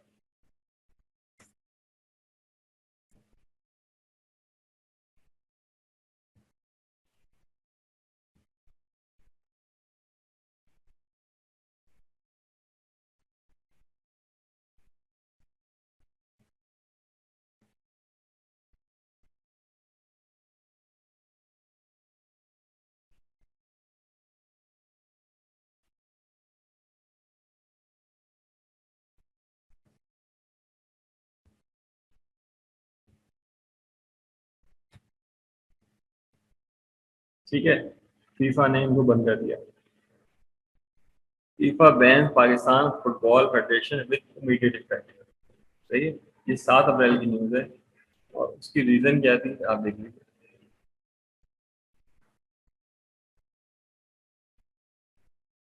अच्छा तो उन्होंने हटा ही दिया इसे।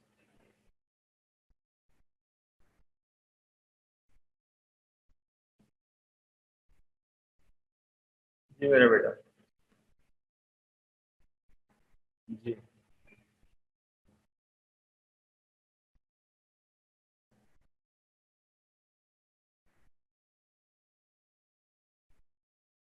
ये देखिए ना लिखा हुआ है the says that the decision against the PFF was due to third party interfere while the FIFA has been suspended because of government interference।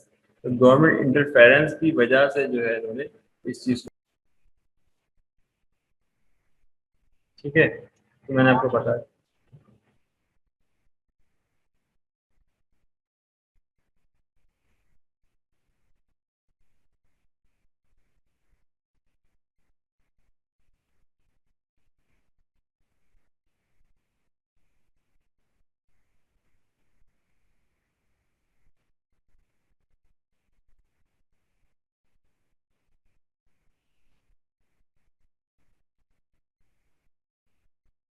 ठीक है। तो ये आपके पास स्काई स्पोर्ट्स ने जो है न्यूज़ दी हुई है यहाँ पे और फीफा ने जो है जो किया था आपके सामने। सही है। तो group of official led Ashfaq Hussain, which was elected as the Supreme Court in 2018 to run the PFF, but was not recognized by FIFA.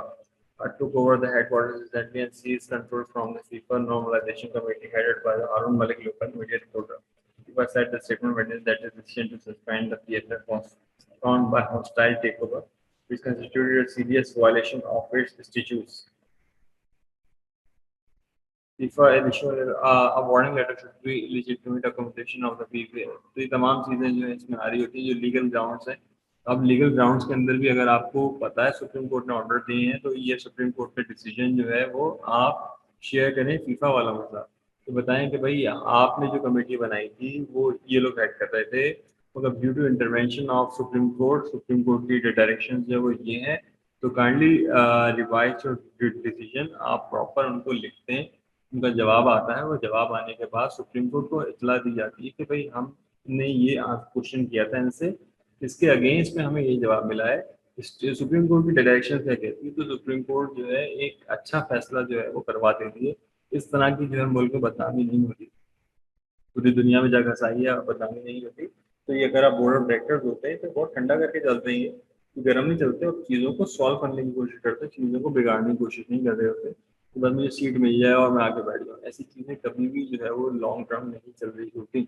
सही है। तो ये तमाम चीज़ें जो है नेगेटिव मानी जाती हैं तो और ये ऑफिशियल्स हैं ही नहीं है कि ऑफिशियल होते या उन्होंने कभी बोर्ड ऑफ डायरेक्टर में काम किया होता तो डेफिनेटली ये दोनों पार्टीज को एक लेटर लिखते और ये बताते कि भाई ये चीज़ें जो है इस तरह से होंगी तो आपकी डायरेक्शन चाहिए तो ये फीफा को लिखते, फीफा जो जवाब लिखता है वो सुप्रीम कोर्ट को जमा करवाते, ये सुप्रीम कोर्ट से परमिशन ले लेते, सुप्रीम कोर्ट से परमिशन लेते कि we want to write FIFA for yes, we would like to write a letter to the FIFA to know their concern about the Pakistan Football Association future.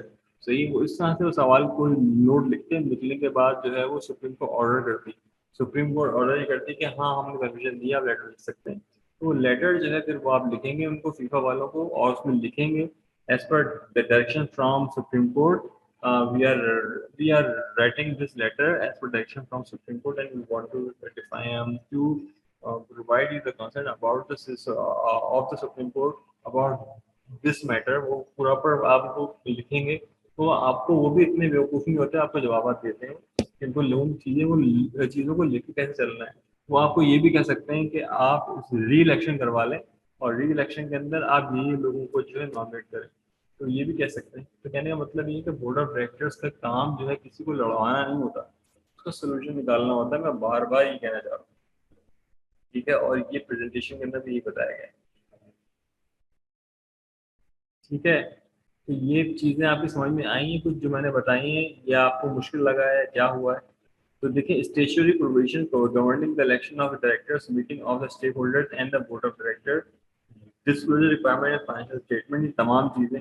अच्छा, ये आपके पास जो है डिस्क्लोजर रिक्वायरमेंट, ये आप डिस्क्लोज नहीं कर सकते कभी भी, फाइनेंशियल स्टेटमेंट्स को, रिक्वायरमेंट्स को, ये कभी भी डिस्क्लोज नहीं कर सकते। देखें, आप मुझे ये बताएं, फॉर एग्जांपल आप जो है वो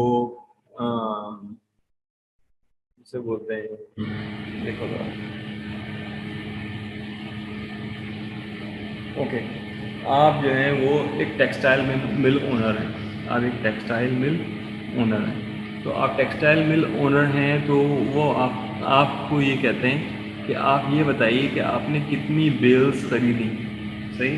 तो आपने कह दिया मैंने 1000 बेल खरीदी फॉर एग्जांपल, यानी गांठें खरीदी कॉटन की, और 1000 गांठों से मैंने इतने मीटर जो है मैंने कपड़ा बनाया, और मेरा इतना पैसा जो है लगा इसकी डिज़ाइनिंग के अंदर, और मेरा इतना पैसा लगा मेरे पास इसके कलरिंग के अंदर, और इतना मेरा पैसा लगा बिजली के अंदर और मिसलेनियस आइटम के अंदर, और मैंने इतने पैसे की जो है वो सर्विसेज को पे किया है, और ये मेरा जो है जवाब है, ठीक है। तो ये आपके पास एनुअल रिपोर्ट के अंदर तो आ सकता है, एनुअल रिपोर्ट के अंदर भी बहुत आप छुपा के चीज़ों को ऐसे नहीं लिख रहे होते, बहुत ज़्यादा संभल के लिख रहे होते चीज़ों को, ऐसे बिल्कुल डिस्क्लोज नहीं कर रहे होते। तो तमाम चीज़ें आप वहाँ बताएंगे, बताने के बाद आप बोर्ड ऑफ डायरेक्टर में शेयर कर सकते हैं, जो पार्टनर्स है उसमें शेयर कर सकते हैं, उसमें राइट फिगर आप बता सकते हैं, मगर पब्लिकली नहीं बता सकते अभी चीज़ों को, ठीक है। एक सिंपल सी एग्जाम्पल जो है मैंने आपको टेक्सटाइल मिल के लिए, अगर 1000 गांठें हैं, 1000 गांठों पे अगर वो मिसाल के तौर पे आपके पास तकरीबन 500 थान बनाते हैं, 500 थान लॉन के बनाते हैं, और लॉन का जो है वो आपके पास 2.25 मीटर की जो लॉन है वो तकरीबन 5000 रुपये की है, ठीक है। तो अब आप अंदाज़ा लगा लीजिए कि कैलकुलेट आप आराम से कर सकते हैं कि ये कितने कमा रहे हैं और कितना जो है वो टैक्स इसका रिटर्न कर रहे हैं, सही है। तो आप अंदाज़ा लगा सकते हैं। यहाँ पे मैं ये कैलकुलेटर ओपन कर लेता हूँ।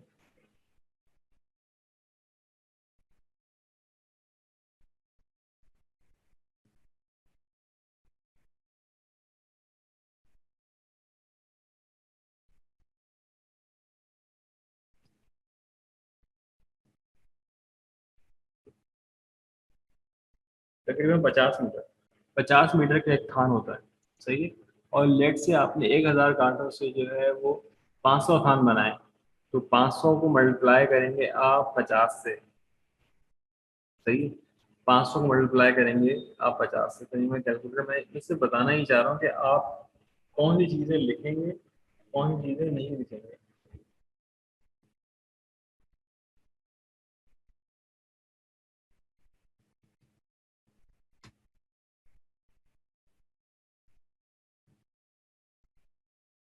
500 थान बनाए आपने, और एक थान के अंदर 50 मीटर जो है कपड़ा होता है, सही। तो आपके पास आ गया 25,000 मीटर आ गया, अब 25,000 मीटर के अंदर आप जो धान, आप पहली बात ये कि 25,000 मीटर आपको मौजूद है। एक जो सूट बनता है एक विमेन का, नॉर्मली वो तकरीबन 2.25 मीटर का बनता है। सही है, तो हम इसको 2 मीटर के हिसाब से डिवाइड कर लेते हैं और 2 मीटर के पैसे हम लगाते हैं, लेट से 4,000 रुपये लगाते हैं।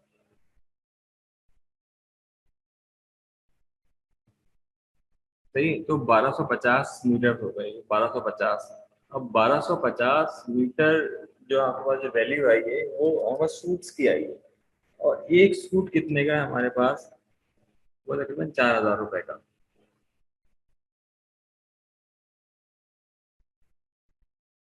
तो आपने जो अर्न किया पैसा, जिसे बोलते हैं आपने सेल करने के बाद, वो यूनिट 10, 100, 1000, 10,000, लाख, 10 लाख, करोड़। आपने 5 करोड़ रुपए के सूट जो है आपने सेल किए। तो भाई 5 करोड़ रुपए बिल्कुल एक बिल्कुल सही कैलकुलेशन है, इसमें कोई मसले वाली बात नहीं है। अब इसके अंदर जब ये चीज़ें क्लियर हो जाएंगी तो आपके लिए टैक्स जो है वो बताना बड़ा आसान है। अगर आपको इसमें 5 करोड़ का तो 10% आपने टैक्स देना है, तो आप कितने मल्टीप्लाई कर देंगे, मल्टीप्लाई बाय 0.1% जो उसका टैक्स है। सही है, तो आप इस पे इतना परसेंट जो है वो टैक्स देंगे, 10, 100, 1000, 10,000, लाख, 10 लाख, तकरीबन 5 करोड़ रुपए आप 50 लाख जो है वो टैक्स देंगे ही देंगे। तो और आप जो खर्चा वर्चा निकालने के बाद जो पैसा आपका बचेगा वो कहलाता बचेगा पैसा।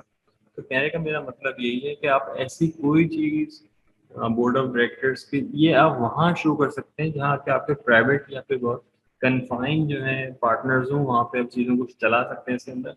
मगर ये चीज़ आप कभी भी पब्लिकली जो है वो नहीं बताएंगे कि ये कौन सी स्थिति चलाई गई, क्या कुछ हुआ, ये कभी भी आप पब्लिकली नहीं बताएंगे, वरना आपके कॉन्सिक्वेंसेज आप खुद भुगतेंगे इस चीज़ के। ये कभी भी हम पब्लिकली इस चीज़ को नहीं डिस्क्लोज कर रहे होते कि कितना पैसा है और क्या है।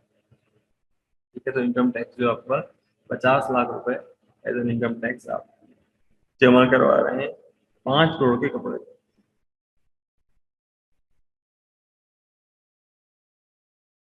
ठीक है, ये आपको समझ में आ रही है, डिस्क्लोजर रिक्वायरमेंट फाइनेंशियल स्टेटमेंट। ये चीजें जो है ना ये इतनी आसान नहीं होती। सही है, ये बहुत ज्यादा आपको सोच के चलना पड़ता है कि हम पब्लिकली बताएं भी या फिर इसको नहीं बताएं, या हमें ले बताना जरूरी है या बताना जरूरी नहीं है। सही है, तो ये तमाम चीजें जो है काम कर रही होती हैं इसके अंदर। अच्छा, उसके बाद नेक्स्ट टॉपिक है हमारे पास राइट्स ऑफ स्टेक होल्डर्स। सही है, rights of the stake holder, ये लिंक जो है यहाँ पे दिया गया है।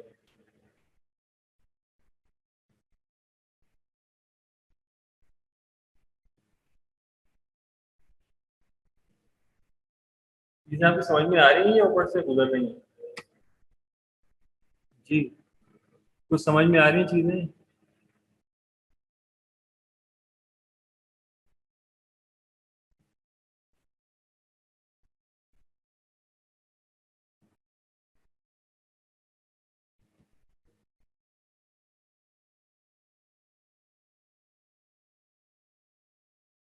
चलो अच्छी बात है। मगर आपकी क्लास के बच्चे आ नहीं रहे होते, नहीं समझ में ये नहीं आ रहा होता।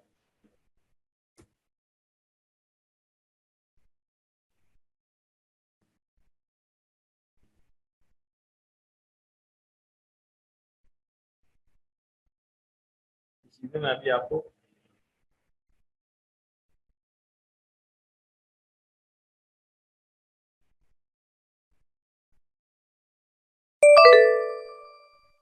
ठीक है, तो स्टेक होल्डर गाइड्स के अंदर जो है चीजें मौजूद है इसके अंदर। देखिए, एनुअल जो जो कंपनी पैसा कमाती, प्रॉफिट कमाती है, वो पैसों के हिसाब से इंडिविजुअल डिवाइड कर दिया जाता है।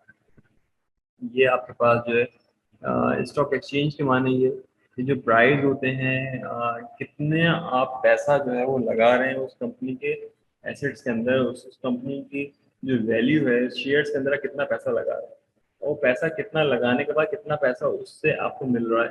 सही, ये हमारे पास स्टॉक एक्सचेंज के अंदर काम कर रहा होता है। अगर कोई वीडियो है तो मैं वीडियो दिखा देता हूँ, क्योंकि मुझे लग रहा है आप बोर भी हो।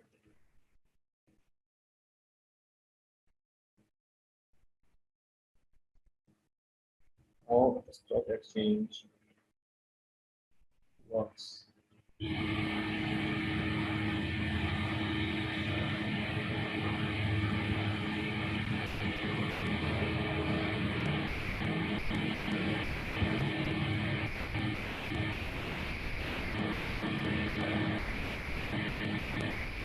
What is the stock exchange and how does it work?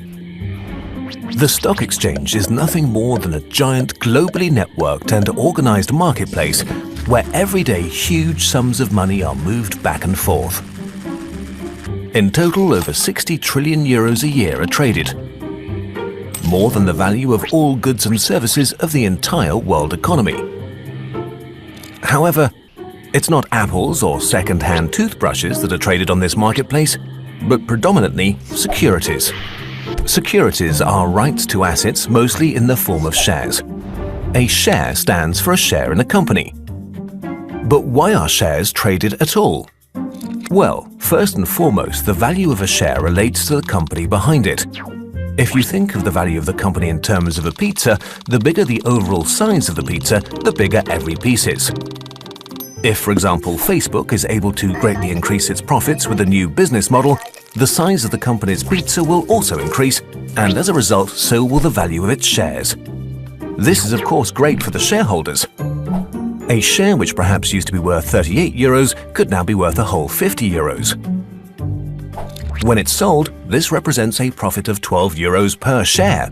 But what does Facebook gain from this?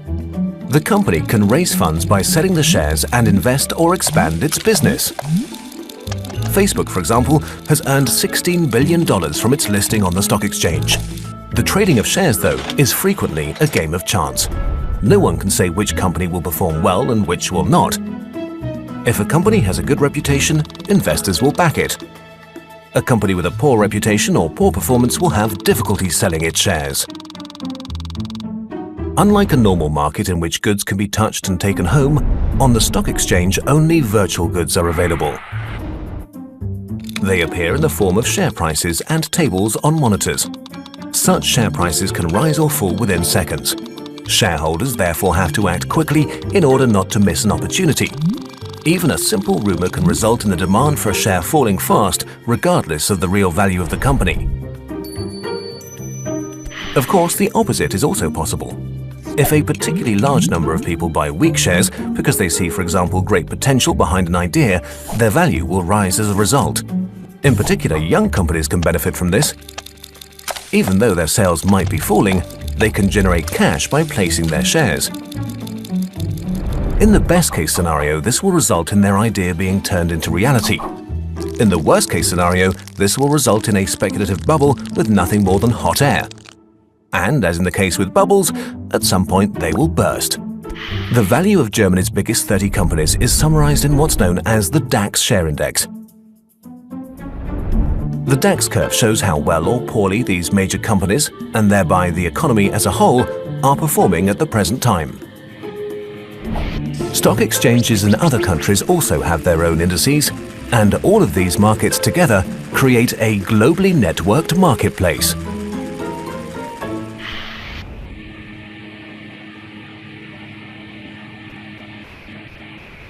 तो ये आपको यहाँ पे ये बताया गया कि स्टॉक एक्सचेंज जो है काम कैसे कर रही होती है।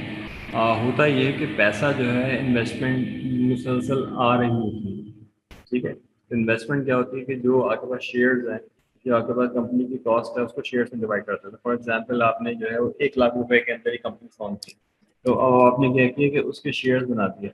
अब वो 1 लाख जो है वो कंपनी की टोटल जो एसेट्स थे या जो पैसा लगाया था वो ये था, आपने डिवाइड कर दिया, उसके शेयर्स निकाल दिए। तो अब शेयर्स जो हैं 1 लाख के यहाँ अपने शेयर ही निकाल दिए, तो आपके पास एक शेयर एक डॉलर का हो गया, 1 रुपए का शेयर हो गया। तो अब वो 1 रुपए का शेयर हो गया। अब आपने क्या किया, अपने आप को रजिस्टर करवाया SCCP के अंदर। SCCP में रजिस्टर करवाने के बाद कराची पाकिस्तान स्टॉक एक्सचेंज के अंदर आपने रजिस्टर करवाया, और रजिस्टर करवाने के बाद उसकी ट्रेडिंग शुरू हुई। तो आपके पास अगर वो आपकी कंपनी जो है इसमें बूम है, ताकत है, बिजनेस करना जानते हैं, तो हो सकता है कि एक ही दिन के अंदर वो 1 रुपए का शेयर जो है वो बढ़कर जो है हमारे पास वो 1.5 रुपए का हो जाए या 1.25 रुपए का हो जाए, पॉसिबिलिटी है। और 1 साल के अंदर उस शेयर की कीमत जो है 50 रुपये हो जाए। ये तो 50 रुपये कीमत हो जाएगी, तो आप अंदाज़ा लगाएं कि वो जो पैसा 49 रुपीज़ जो उसको मिला कंपनी को, तो अब जो है उससे वो मज़ीद इन्वेस्टमेंट करेंगे, मज़ीद से ग्रो करेंगे, कंपनी के अंदर नई चीज़ों को लेके आएंगे। तो यहाँ पर फेसबुक की भी एग्जाम्पल में इसी में से दी थी कि फेसबुक के पास जब वो इनलिस्ट हुआ स्टॉक एक्सचेंज के अंदर, तो लोगों को पता है कि ये चलने वाला बिजनेस है, और उन्होंने उसमें पैसा लगाया। पैसा लगाने के बाद हुआ क्या, वो शेयर के प्राइस है वो बढ़े और फिर फेसबुक ने बहुत सारी चीज़ों को उन्होंने बाय करना शुरू कर दिया। उससे फेसबुक और स्ट्रांग होता चला गया, उसने नई अपॉर्चुनिटीज़ को हैंडल करना शुरू कर दिया। तो कहने का मतलब ये है कि तमाम चीज़ें डिसीजन जो है वो डायरेक्टर बोर्ड ऑफ डायरेक्टर्स ले रहे होते हैं, मगर बोर्ड ऑफ डायरेक्टर अगर बेवकूफ़ हो तो वो बिजनेस नहीं चल पा रहा होता, कंपनी डूब जाती है। तो कहने का मेरा मतलब ये है, स्टॉक एक्सचेंज कैसे काम करता है, तो ये एज अ बिजनेस स्टूडेंट को समझना बहुत ज़रूरी है। अगर वो बिजनेस के अंदर वो जाना चाहते हैं या लॉ को पढ़ना चाहते हैं, देखना चाहते हैं, तो अगर आप जितने जेन्युइन होंगे इसके अंदर, जितना बिजनेस समझना चाहेंगे, आपको लॉ समझना जरूरी है। अगर लॉ समझेंगे तो आप बिजनेस कर सकते हैं, अगर आपके लॉ समझ में नहीं आएगा तो आप बिजनेस को नहीं कर सकते। ठीक है, तो मैं और वेरी सेफ साइड ये मैं आपको प्रोवाइड कर देता हूँ।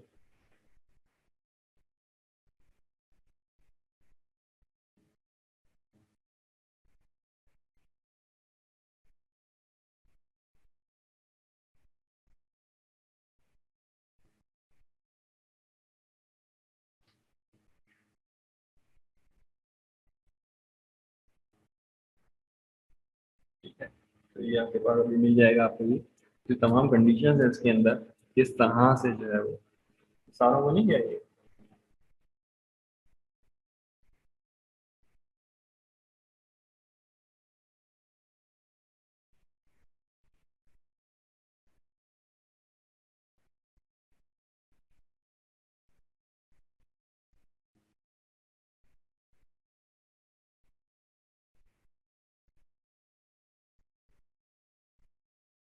ठीक है, तो सबको मैंने ये प्रोवाइड कर दिया इस डॉक्यूमेंट को। ठीक है, तो इसमें आपके पास जो कंडीशंस हैं बताएंगे, placing item on agent meeting, resolution, तमाम कानूनी चीज़ें जो इसके अंदर मौजूद है। Stake holder violating rights, right to appoint proxy, right to remind. इसको अगर हम देखेंगे पॉइंट्स को मैं निकालूंगा से बैठ के कि कौन से पॉइंट्स हैं वो ज़रूरी हैं और कौन से पॉइंट्स हम उसमें लगा सकते हैं। ऑडिटर्स ज़रूरी हैं या नहीं, ऑडिटर्स का होना ज़रूरी है न, या ज़रूरी नहीं है। लेकिन प्रॉब्लम सबसे बड़ी, जब आप एक बड़ी कंपनी रन कर रहे होते हैं तो आप कोई भी बिजनेस, कोई भी चेक साइन करने से पहले उसको ऑडिट में भेजते हैं। वो ऑडिट में अगर आप वो चीज़ों को नहीं भेजते तो there are lot of chances कि आपसे कोई होशियारी कर गया हो या उसने कोई ऐसी चीज़ को साइन करवा दिया जो उसकी कीमत इतनी ना हो। ये तमाम चीज़ें मैटर कर रही होती हैं, ये बहुत सारी चीज़ें समझने की ज़रूरत है।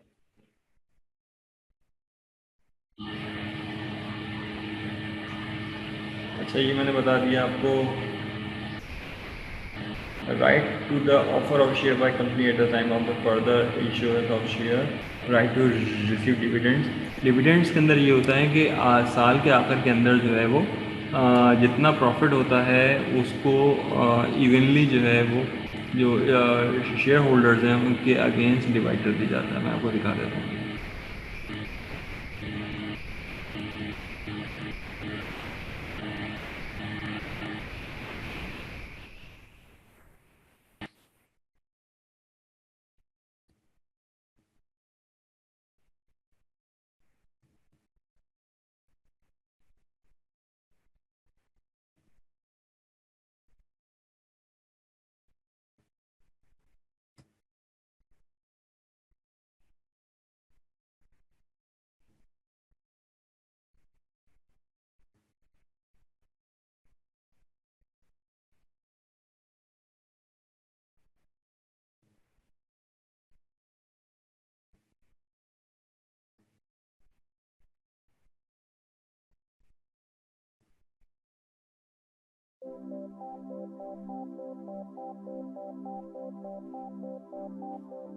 Why should a company pay dividends? The arguments against it include the belief that a dividend policy is irrelevant. For example, investors seeking steady income might buy bonds instead of a dividend-paying stock. And some say eliminating dividends would benefit investors because dividends taxation is higher than that on capital gains. By reinvesting funds, the stock's value grows faster. The argument for dividends include the idea that a dividend provides certainty about a company's well-being. Investors looking for income prefer dividends, and distributions can affect a security's price. Companies with long histories of paying dividends will see their stock climb when they increase them. Companies that decide to pay dividends use the residual, stability, or hybrid compromise approach. The residual approach means a company relies on internally generated equity to finance new projects. After all project requirements are met, dividend payments come out of the leftover equity. The stability approach requires setting dividends at a fixed fraction of quarterly earnings, or setting quarterly dividends as a fraction of yearly earnings. In either case, the stability policy aims to reduce uncertainty and provide income. The hybrid approach combines the residual and stability policies, and many companies use it. Typically, there is one set dividend that's a small portion of yearly income and can be easily maintained. Extra dividends are paid when income exceeds general levels.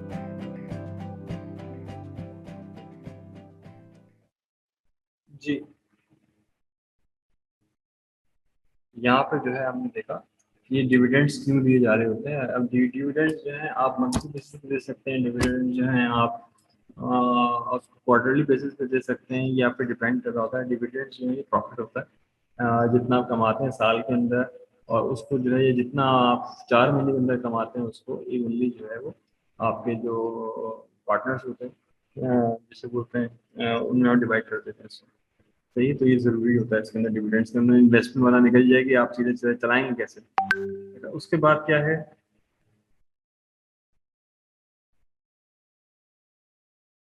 अच्छा उसके बाद क्या है हमारे पास right to participate and vote in general meetings, ये ज़रूरी है आपके पास। सही है, तो आपके पास क्या है, ये आप उस मीटिंग के अंदर शामिल हो, उसका पार्ट बने, उसको वोट करें, जब आपको सही लगता है वो कहें सही लगता है, जब आपको गलत लगता है आपको कहें गलत लगता है। ये बहुत चीज़ें ज़रूरी है। Right to elect and remove directors, ये सही, ये ज़रूरत है आपके पास, कोई डायरेक्टर्स को रखना है, निकालना है, क्या करना है, ये सारे जो है वो जैसे बोलते हैं इन्वेस्टर्स जो हैं वो देख रहे होते हैं कि इनको किसी को रखना है किसको नहीं, कोई सही चला पा रहा है कोई सही नहीं चला पा रहा है, क्या है, तमाम चीज़ें इसके अंदर हो रही होती हैं। तो ये बोर्ड ऑफ डायरेक्टर्स जो है इनका जो रोल है वो होता क्या है, पहले ही आप ये देख लीजिए, और why board of directors is important.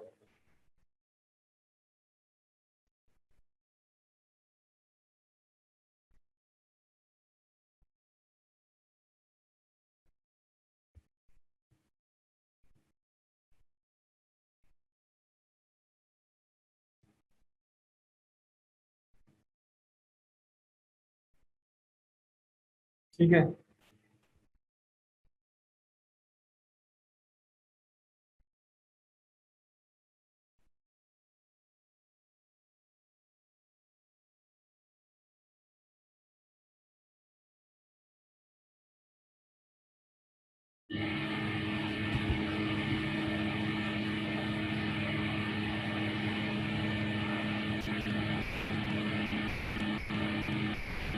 What is corporate governance and why does it matter? Simply put, corporate governance is the system that deals with the running of companies and controlling the actions of persons involved. Its objective is to increase wealth and improve decision-making in the company while protecting the stakeholders that have an interest in its business. Good corporate governance improves accountability and makes companies more efficient, competitive, and attractive for investors. In contrast, bad corporate governance poses a risk and may contribute to the company's losses. The central body in the governance of most companies is the board. The board is tasked with defining the company's purpose and direction, and therefore it should at least be responsible for approving its business strategy and budget, and overseeing the company's exposure to various risks. Finally, the board should have the power to appoint, monitor, and remove managers to whom it has delegated day-to-day management of the company. Let's focus on the strategic and oversight responsibilities of the board. Being ultimately responsible for the company's strategy, the board needs to be very engaged when reviewing the management's strategic proposals and the way in which they implement the strategy. This requires critical thinking and sometimes even asking uncomfortable questions, which is particularly expected from directors who are industry experts.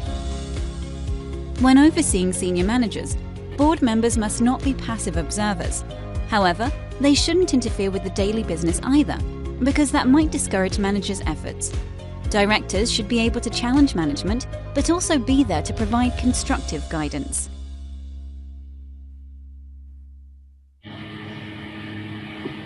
जी जी board of director ज़रूरी क्यों है, ज़रा बताइए ज़रा।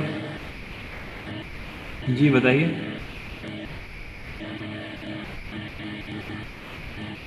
Y board of directors are necessary? अगर ना हो तो? जी बोर्ड ऑफ डायरेक्टर ज़रूरी क्यों है?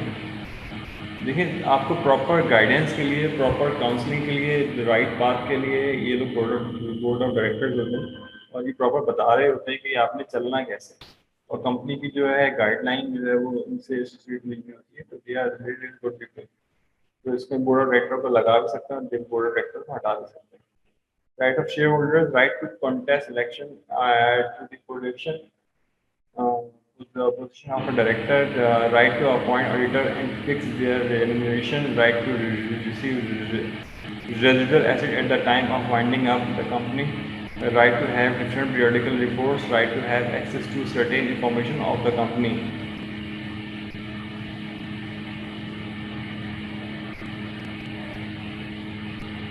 जी जी जी बिल्कुल, हाँ बिल्कुल सही कह रहे हैं। ठीक है, तो ये आपके पास, क्योंकि जाहिर सी बात है कि आप जब कंपनी सही डायरेक्शन में होंगी तो तभी डिविडेंड मिलेगा। सही, अगर डिविडेंड नहीं होगा, लॉस में जाएंगे आप, तो डेफिनेटली लोग पैसा निकाल लेंगे कंपनी में से और आपकी कंपनी जो है उसमें नुकसान में जाएगी। तो ये तमाम चीज़ें जो है ये फैक्टर्स हैं, पैसे का फैक्टर है एक्चुअल में जो आप चला रहे होते हैं, इसके अंदर तमाम चीज़ें इसमें आ रही होती हैं। अच्छा, राइट ऑफ स्टेक होल्डर्स, तो right to contact selection to the position of the director, right to the appoint auditor in the exam. अच्छा, अब इसके अंदर जो कंपनी होती है, जैसे लेट से आप अगर आप कोई कंपनी बनाते हैं, तो ये उस कंपनी के अंदर जो है वो टॉप 10 फूड्स के नाम से आप कंपनी बनाते हैं फेसबुक के ऊपर, या फिर आप कोई सब ब्लॉग बनाते हैं, कोई आप उसमें जो है वो वीडियोस बना रहे होते हैं, तो वो टॉप 10 जैसे बोलते हैं टॉप 10 फूड ट्रेंड्स जो हैं आप इसके नाम से बनाते हैं। तो दुनिया के अंदर जो खाने का ट्रेंड है वो है क्या, तो आप इसमें जो है पूरी मशीन लर्निंग लगाते हैं, पूरे का सपोर्ट वेक्टर मशीन लगाते हैं, इसके अंदर पूरा ट्रेंड्स आप एनालाइज करते हैं, एनालाइज करने के बाद आप बताते हैं कि भाई ये ट्रेंड जो है इस ज्योग्राफी के अंदर ये ट्रेंड है, इसके अंदर ये ट्रेंड है, इसके अंदर ये ट्रेंड है। तो आपको उसको देखते हुए काफ़ी चीज़ों का आपको पता लग जाएगा कि लोग कब जा किधर रहे हैं। तो जब आपको ट्रेंड पता लग जाएगा तो आप किसी नए बिजनेसमैन को बता सकते हैं कि अगर आप रेस्टोरेंट ओपन करना चाह रहे हैं तो रेस्टोरेंट के अंदर ये चीज़ें होंगी तो लोग उसको मानते हैं, लोग उनको अपील है उनकी, ये खाना लेके आएंगे तो लोग उसको पसंद करते हैं। तो ये आप अच्छे जो है वो एडवाइज़र के तौर पे आ सकते हैं और उससे काफ़ी पैसा आप चार्ज कर सकते हैं। सही है, या ये ऐप है जिसकी नीड है दुनिया में, या ये वो सर्विसेज हैं जो दुनिया में अवेलेबल होनी चाहिए, लोग ढूंढ रहे हैं मगर बंदे नहीं। देखिए, तो तमाम चीज़ें आप इस तरह की बना सकते हैं, तो ये भी एक जो है बिजनेस हो सकता है इसके अंदर। तो आपके स्टेक होल्डर्स क्या होंगे, वो आपको बताएंगे कि भाई ये चीज़ हमें लेके आनी है मार्केट में या लेके नहीं आनी। तो ये फॉर एग्जांपल, हम गर्ल्स की एग्जांपल का हम बात करते हैं, अगर आपके पास, अगर आप दुबई जा रहे हैं या आप जो है वो आयरलैंड जा रहे हैं या आप यूके जा रहे हैं, अगर आप वहाँ जाने के बाद कहते हैं कि मोस्ट जैसे बोलते हैं नॉमिनल क्लोथिंग्स, सही, good and nominal clothings in Ireland, सही। अब इसके अंदर होता क्या है कि वो तमाम के तमाम आर्टिफिशियल इंटेलिजेंस लगाने के बाद वो बता रहा है कि भाई ये प्राइस इतने की होती है, प्रोडक्ट इतने की होती है, मगर इस स्टोर पे बिकॉज दिस रीजन वो इतने की मिलेगी आपको। तो ये आपको जो है वो वेब सर्फिंग नहीं करनी पड़ेगी और आपको चीज़ें बहुत सही कीमत के अंदर वो मिल जाएंगी। तो ये आप इस तरह के ट्रेंड्स आप बना सकते हैं, इस तरह की चीज़ों को बना सकते हैं, डिपेंड करता है कि आप चाहते क्या हैं। सही है, तो आपके बोर्ड ऑफ डायरेक्टर तमाम चीज़ों को देख के आपको गाइड कर सकते हैं कि वहाँ इसमें पैसा लगाना ज़रूरी है या पैसा लगाना ज़रूरी नहीं है। लेट्स से एजुकेशन के अंदर, एजुकेशन के अंदर सबसे पहला रूल, अगर आपने जो है किसी स्कूल को चेक करना है तो वहाँ पे जो पास आउट ग्रेजुएट्स हैं, तो पास आउट जो स्कूल के स्टूडेंट्स हैं, आप उनका जो है एक इंटरव्यू आप ले लें उनका, सही। उस इंटरव्यू से आपको बिल्कुल अंदर की सारी डिटेल्स पता लग जाएंगी स्कूल की, इस स्कूल के अंदर एक्चुअल में होता क्या है उसके अंदर, और ये बच्चा जो है किस तरह का बच्चा बना के निकाल रहे होते हैं, उसमें क्या डूज होते हैं, क्या डोंट्स होते हैं, किस तरह की हरकतें वो कर रहा होता है बच्चा। तो कहने का मतलब ये है कि वो स्टूडेंट्स की क्वालिटीज एंड स्किल्स का पता लग जाता है, in terms of quality teaching, in terms of skills, सब चीज़ों का आइडिया हो जाता है। तो कहने का मतलब यही कि आप इस तरह की चीज़ें कर सकते हैं। अब जो कंपनीज हैं उनका विजन जो है वो पहले वाला ब्रिक एंड मॉर्टर वाला नहीं है। अब जो कंपनी है जाहिर सी बात है कि वो एक लैपटॉप के अंदर कंपनीज आ गई हैं पूरी, और आप पूरा बिजनेस रन कर सकते हैं depend upon the techniques you will use. अच्छा, उसके बाद क्या है, rights and duties of board of directors shall manage all the business affair of the company, exercise all the power authorities and decision of the company, obtain or oppose the application of other by all concession, grant, charter and releases act and authorization from any government or authority, enter into such contract and do all such other things as may be necessary for carrying on the business of the company except those that are permitted in statutes and articles। देखिए, statues and articles के अंदर तो पहली बात ये कि आप statue के अंदर लिखा हुआ है we will conduct physical classes only, we will deliver lecture in our university only. सही, आपने इस तरह से अगर लिख दिया तो आप मुझे ये बताइए कि जब ये कोरोना की वजह से हुआ तो अब स्टेच्यू जो है, आपका जो कानून है वो तो फिक्स्ड है। सही है, फिर आप क्या करेंगे, ऑनलाइन एकेडमिक काउंसिल करवाएंगे, ऑनलाइन एकेडमिक काउंसिल करवाएंगे in the light of HEC. सही ना, एचईसी की डायरेक्शन में आप जो है वो ऑनलाइन एकेडमिक काउंसिल करवाएंगे और आप रिकमेंड करेंगे कि भाई because of this corona incident in the world we would like to conduct our classes online in the tenure in the month of, जो भी मंथ आप देना चाहें, डे देना चाहें, वो आप बता सकते हैं। तो अगर आपने चीज़ें करवानी है तो ये डिपेंड करता है कि आपको बोर्ड ऑफ डायरेक्टर उस चीज़ को किस तरह से लेके चलते हैं और किस तरह से उस चीज़ों को ये चला रहे हैं। ये डिपेंड करता है क्या है क्या नहीं। अच्छा, उसके बाद क्या है, as such the board of director shall have the following special rights and duties to present to general meeting and the company. अच्छा, ये duties of board of directors हम देख लेते हैं इसमें video.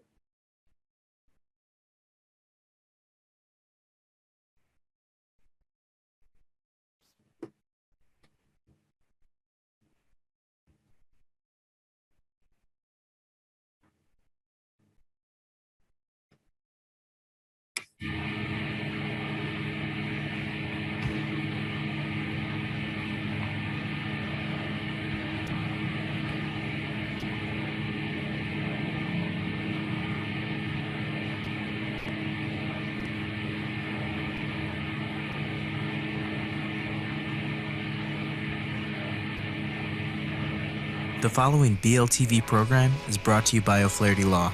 Please enjoy. Welcome to Learn About Law. My name is Kevin O'Flaherty from O'Flaherty Law, and today we're going to explain the powers and duties of corporate directors and officers. First, let's talk about the difference between a director and officer and how the two relationships work. So, when a corporation is formed, stock certificates are issued to shareholders, and those shareholders will initially elect a board of directors. And in small corporations, it can be the same people as the shareholders, but in larger corporations, it can be people who aren't even shareholders of the corporation. So the board of directors are responsible for big picture strategies, company policies, approval of major decisions. Officers are the people that the board of directors elect to implement those strategies. So when we think of president, vice president, secretary, treasurer, those are the traditional roles of officers, but it's also things like C-suite individuals, which can be one and the same as those roles, like CEO, CFO, COO. A CEO is the chief executive officer. That's the person that is generally responsible for the buck stopping with them on executive decisions. They're responsible for the overall running of the company and usually the company's vision. The COO is the chief operating officer, and they're responsible for the operations of the company, the logistics of managing the company's workflow. The CFO is the chief financial officer. This is often the same as the treasurer. They're responsible for managing the accounts and finances of the company. And finally, the secretary is responsible for taking meeting minutes at board of director and shareholder meetings, as well as other note-taking responsibilities and record-keeping responsibilities. The directors and officers have a duty of loyalty, honesty, good faith, and fair dealing to the corporation. And this basically means that they have to act with the utmost fiduciary responsibility to not be acting in their own self-interest at the expense of the corporation or the self-interest of some other party that isn't the corporation. They can't favor some groups of shareholders over other groups of shareholders, and they can't compete with the corporation. There's something called the business judgment rule that applies to officers and directors that basically says that as long as these fiduciary duties aren't breached and the directors and officers are acting within their best business judgment in taking actions, their actions don't have to pay off the way they expect. They don't have to take the right action. They just, as long as they don't breach their fiduciary duties, they can't be held personally liable for the actions that they take. So an example of this is if they make an investment and the investment fails, as long as they're acting in their best business judgment in taking that action, they're not personally held liable for any loss as a result of their failed investment. So the officers can be the same people as the board of directors, who can be the same people as the shareholders, but the hierarchy is that the shareholders have ultimate control in electing the directors, and then the directors elect the officers. The directors come up with the big picture strategy and policies, while the officers implement the day-to-day operations of the corporation. And all of the directors and officers have these fiduciary duties to the corporation and its shareholders. So if you have any questions, you can leave them in the comment section below this post at learn-about-law.com or below the video on our YouTube station. If you need some help, give us a call at 630-324-6666. That's 630-324-6666. We offer free consultations, and we have offices all around Chicagoland for your convenience.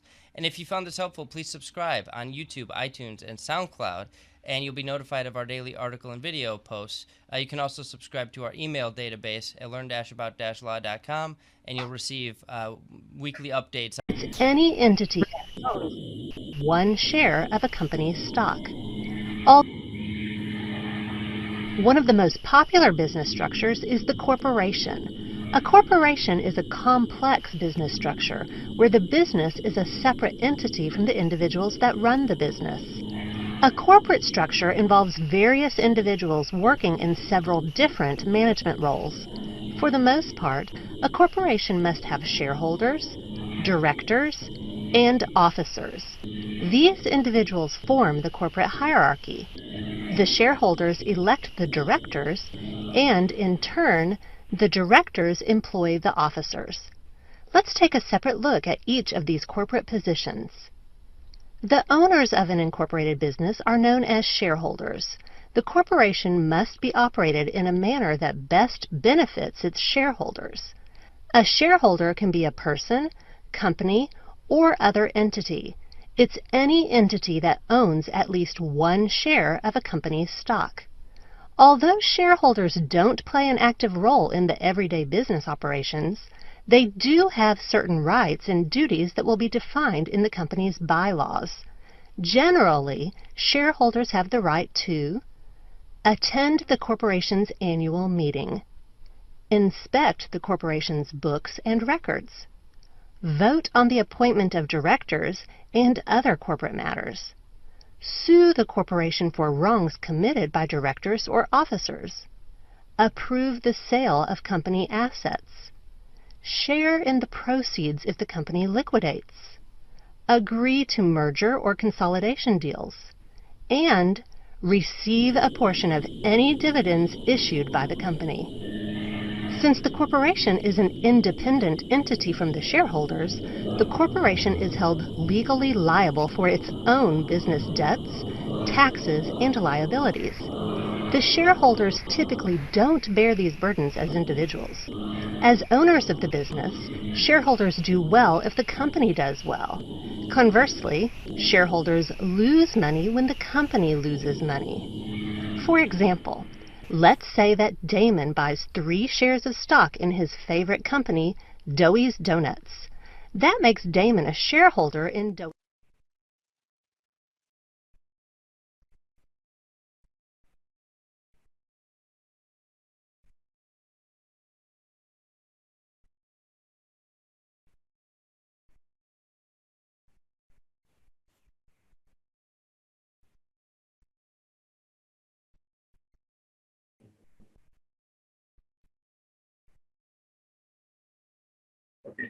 तो rights and duties of the board of directors में होता क्या है कि आपका stake holders जो है, जिनका पैसा लगा हुआ होता है, जो जो इन्वेस्टमेंट की हुई होती है इन्होंने, ये क्या करते हैं कि ये टेक्निकल लोगों को सिलेक्ट करते हैं। ये होता है क्या है, आपके पास टेक्निकल लोग बोर्ड ऑफ डायरेक्टर्स के तौर पे माने जाते हैं, टेक्निकली जो है ये स्ट्रांग होते हैं। लेट्स से उसके अंदर एक लीगल टर्म का बोर्ड ऑफ डायरेक्टर होता है, जो सुप्रीम कोर्ट का जज हो सकता है, रिटायर्ड जज हो सकता है, आराम से आप उसको रख सकते हैं। एक ब्यूरोक्रेट हो सकता है, वो आपके पास एक्स ब्यूरोक्रेट आप उसको ले सकते हैं। सही, उसके अंदर एक टेक्निकल पर्सन होता है जिसको कहते हैं डोमेन एक्सपर्ट, आप उसको ले सकते हैं। सही, और उसके बाद एक जो है वो फाइनेंशियल मैटर का एक्सपर्ट होता है। सही, उसको फाइनेंस चीज़ें बहुत ही तरह से पता होती हैं, वो आप ले सकते हैं। और एक बंदा जो बिजनेस को जो है वो करेगा रन, यानी कि जो बिजनेस को एक्सिक्यूट करेगा, जिसका बिजनेस रन करने का एक्सपीरियंस जो बहुत स्ट्रॉन्ग है, वो आप उसको ले सकते हैं। तो ये कहने का मतलब यही है कि दो तीन चीज़ें जो बड़ी ज़रूरी, तो जिन उन लोगों को आप सिलेक्ट करते हैं उससे काम फ़ायदा ही होता है कि आपके पास चीज़ें बहुत स्मूथली रन हो रही होती, स्मूथली एग्जीक्यूट हो रही होती, और ये बोर्ड ऑफ डायरेक्टर जो है at the end of the day आपको पैसा कमा के दे रहे होते हैं। सही है, और आपका बिजनेस को रन करवा रहे होते हैं। ये तमाम चीज़ों पे डिपेंड कर रहा होता है। ठीक है, तो मैंने आपको तमाम चीज़ें बहुत डिटेल में बताई कैसे काम कर रही होती, मतलब फ्लो जो है स्टेक होल्डर से board of director and board of director से एडमिनिस्ट्रेटिव ऑफिसर्स पे आ रहा होता है। ये तमाम चीज़ें एक चेन की सूरत में होती है। The rights and duty of the board of director 3 to delegate from time to time to any such appointee uh, or any of the power and authority of the board, and to constitute strict to a very such delegation to appoint any qualified person as a first auditor। लेकिन सबसे पहली चीज मैंने आपको अभी बताई थी कि आप ऑडिटर आप ले रहे हो, सबसे पहले वो आपको देख रहे होंगे ये पैसा किधर जा रहा है, क्या कुछ हो रहा है। To agree upon pay and expansion in correlation with the company objects and understand and pay all the expenses incidental to the formation and regulation of the company. To constitute from time to time committees from among themselves or uh, other person for the purpose and delegate to them such functions and power as the board may deem fit to carry out the object of the company. Subject to the provision of Section 183 of the Act, the director may exercise all the power of the company, borrow and mortgage or charge its undertaking property assets,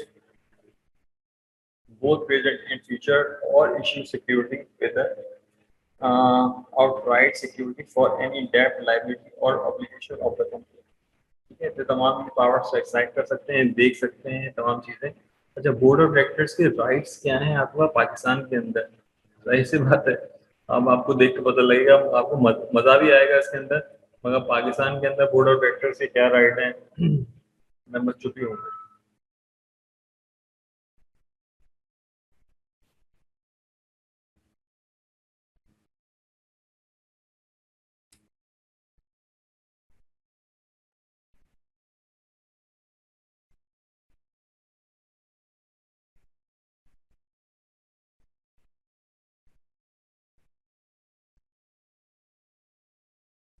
video में नहीं आएगा, ये इसमें आएगा।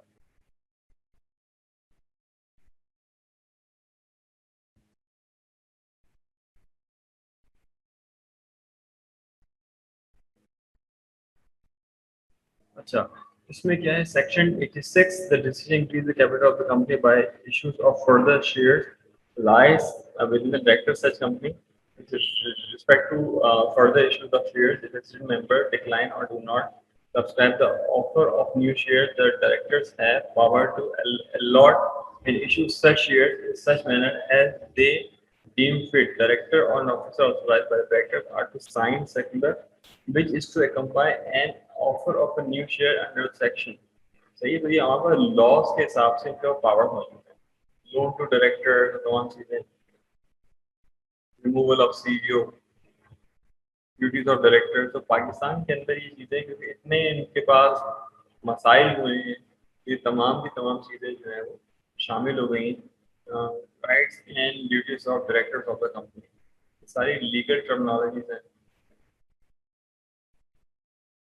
इसको ले भी लेता हूँ।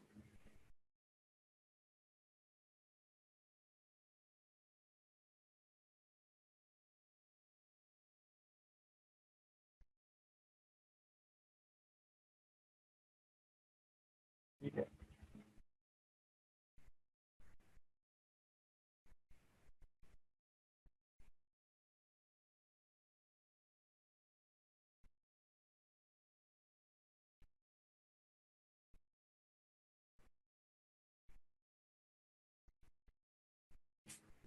Thank you so very much.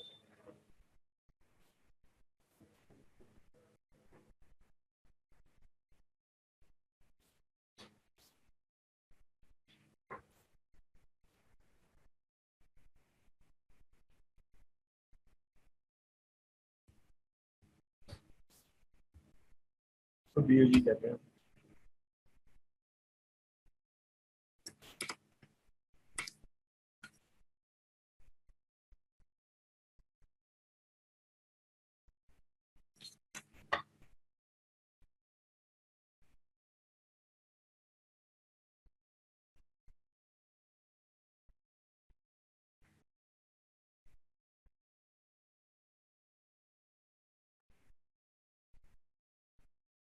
या फिर पूछ लें, ऐसे पूछ सकते हैं मुझसे।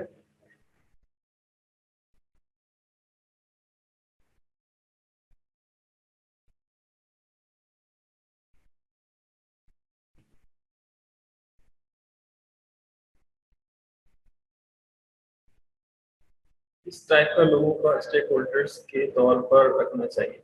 तो जो इनका पैसा लगा होता है बेटा, आपका पैसा जो लगा होता है वो जो है तमाम मैंने बताया ना कि आपके पास जिसका पैसा लगा हुआ है वो आपके पास स्टेक होल्डर है।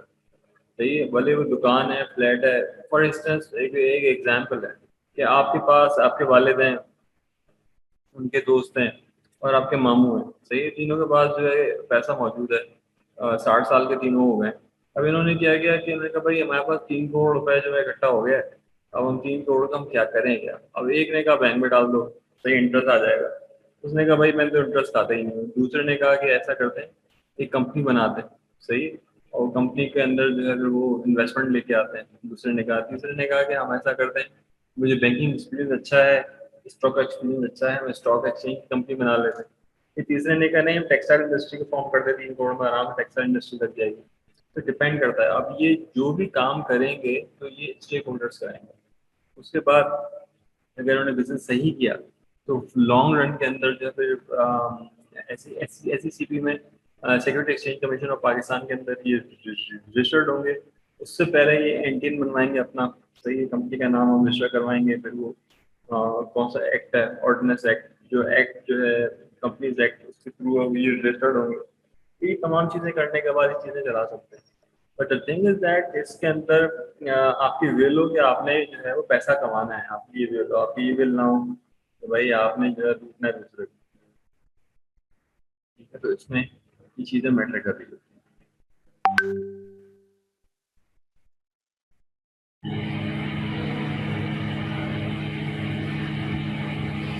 ठीक है, अब ये सेक्शन सारे दिए हुए हैं। या further issue of capital, decision to increase capital, ये तमाम चीज़ें इन्होंने यहाँ पे बताई हुई। सही है कि आप कैसे करेंगे, क्या क्या नहीं करेंगे, तो ये इम्पोर्टेंट कर लीजिएगा। एक्स्ट्रा ऑर्डिनरी जनरल मीटिंग हो सकती है। सही है, आपके पास लॉसेस बढ़ रहे हैं आपके पास तो आज हो सकते हैं। प्रिजाइडिंग जनरल मीटिंग ये हो सकता है, फर्स्ट डायरेक्टर हो सकता है। इसमें सबसे जो खतरनाक चीज़ है ना वो ये वाली चीज़ है, लोन टू डायरेक्टर्स।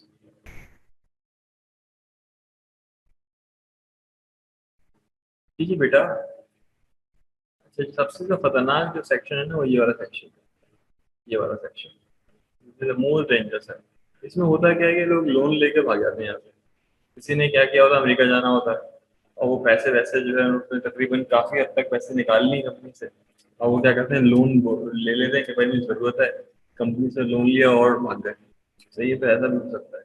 ये डिपेंड कर रहा होता है, लेट से बिजनेस नहीं तेजी चल पा रहा, उनको पता है कि फ्यूचर के अंदर बंद हो जाएगा। फॉर एग्जाम्पल लेता हूँ ऐसे। तो ये मैं एक लेडी को जानता हूँ, उन्होंने खोला ब्यूटी पार्लर। सही है, तो ब्यूटी पार्लर उन्होंने खोला, ब्यूटी पार्लर के अंदर उनके जो खर्चा आया वो तकरीबन 50 लाख रुपए आ गया। 50 लाख के अंदर उनकी ये शॉप हो गई, तमाम चीज़ें हो गई।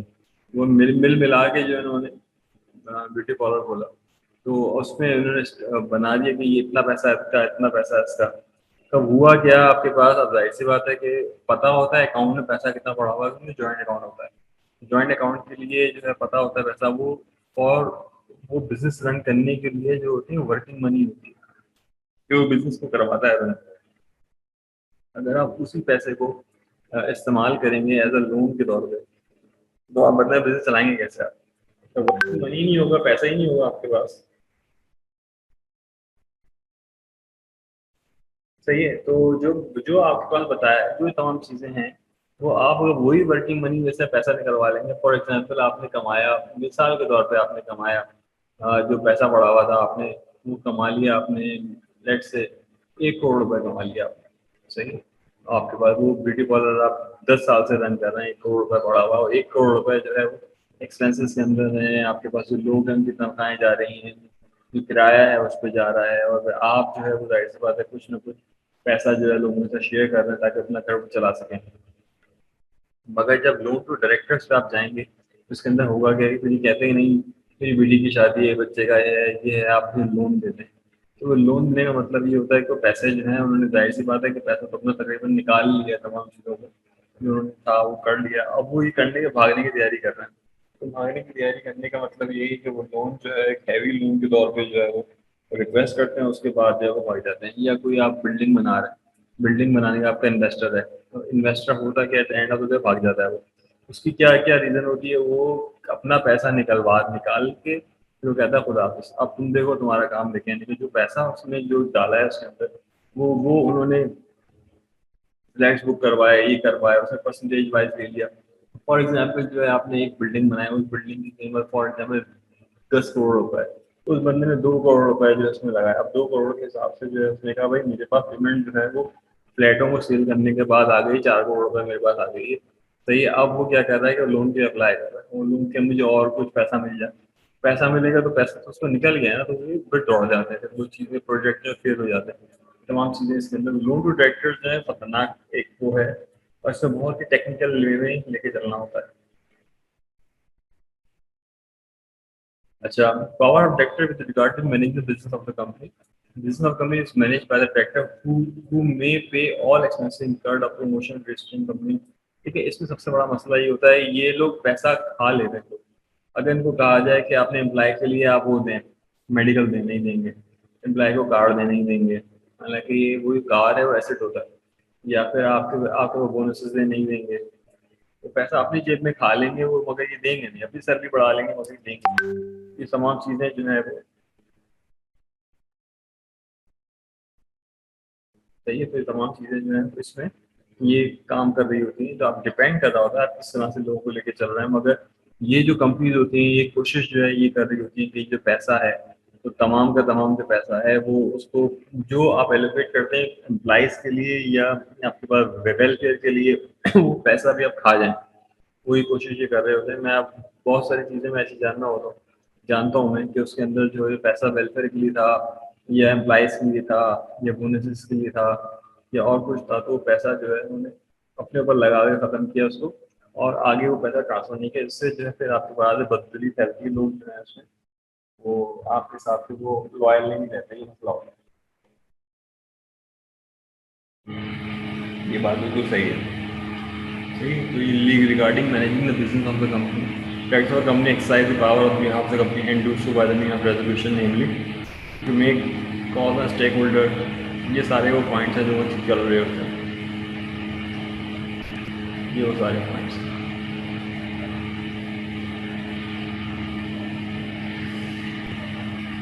ठीक है, make call stakeholder with respect of money unpaid on their shares, to issue shares, to issue debentures or any instrument in the nature of redeemable capital, borrow money otherwise than debentures. उसका to invest the fund of the company to make loans, तमाम चीज़ें इसमें हो रही है।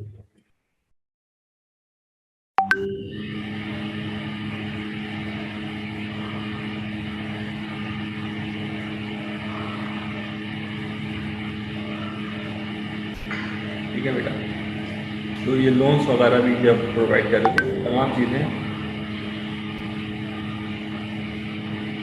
एक minute बेटा, मैं जरा इसको 1 मिनट बस मुझे इसको कह दूँ।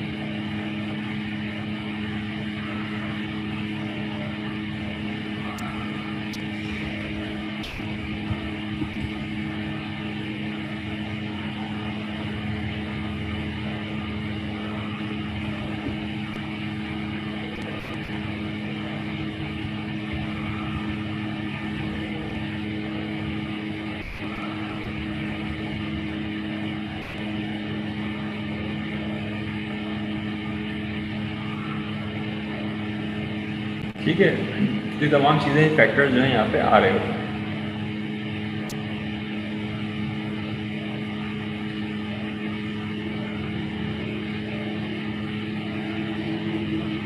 अच्छा, टू अप्रूव एनुअल, ये देखें, ये मैंने बताया ना, ये तमाम चीज़ें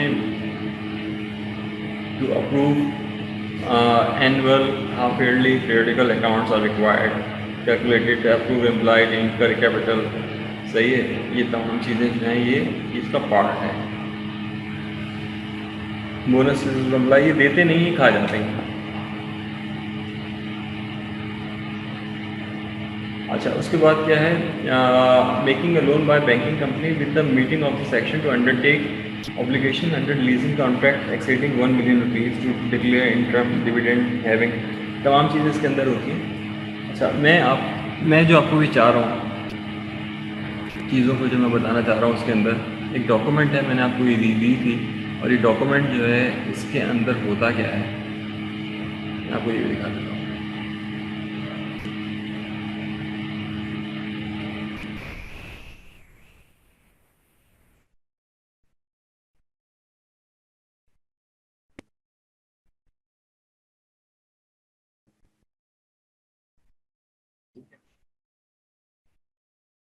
अच्छा, एक क्वेश्चन आंसर जो है मुझे आपको बना के, बल्कि बने नहीं क्वेश्चन आंसर, मैं इसको जो है बना के आपको दे दूंगा मैं, और समझा भी दूंगा कि इसके अंदर आपको करना क्या है। बहुत छोटे छोटे से क्वेश्चन हैं आपके पास। वैसे जो है इन्होंने बनाया है बिल्कुल शॉर्ट क्वेश्चन आंसर से ही बनाया है, मगर मैंने कोशिश की है कि मैं इसको समझाऊं कि हम इसको कौन से लॉ को क्यों अप्लाई करते हैं, क्या कुछ करते हैं। इसमें काफ़ी चीज़ें हैं, इसमें बोर्ड ऑफ डायरेक्टर का भी बताया हुआ है।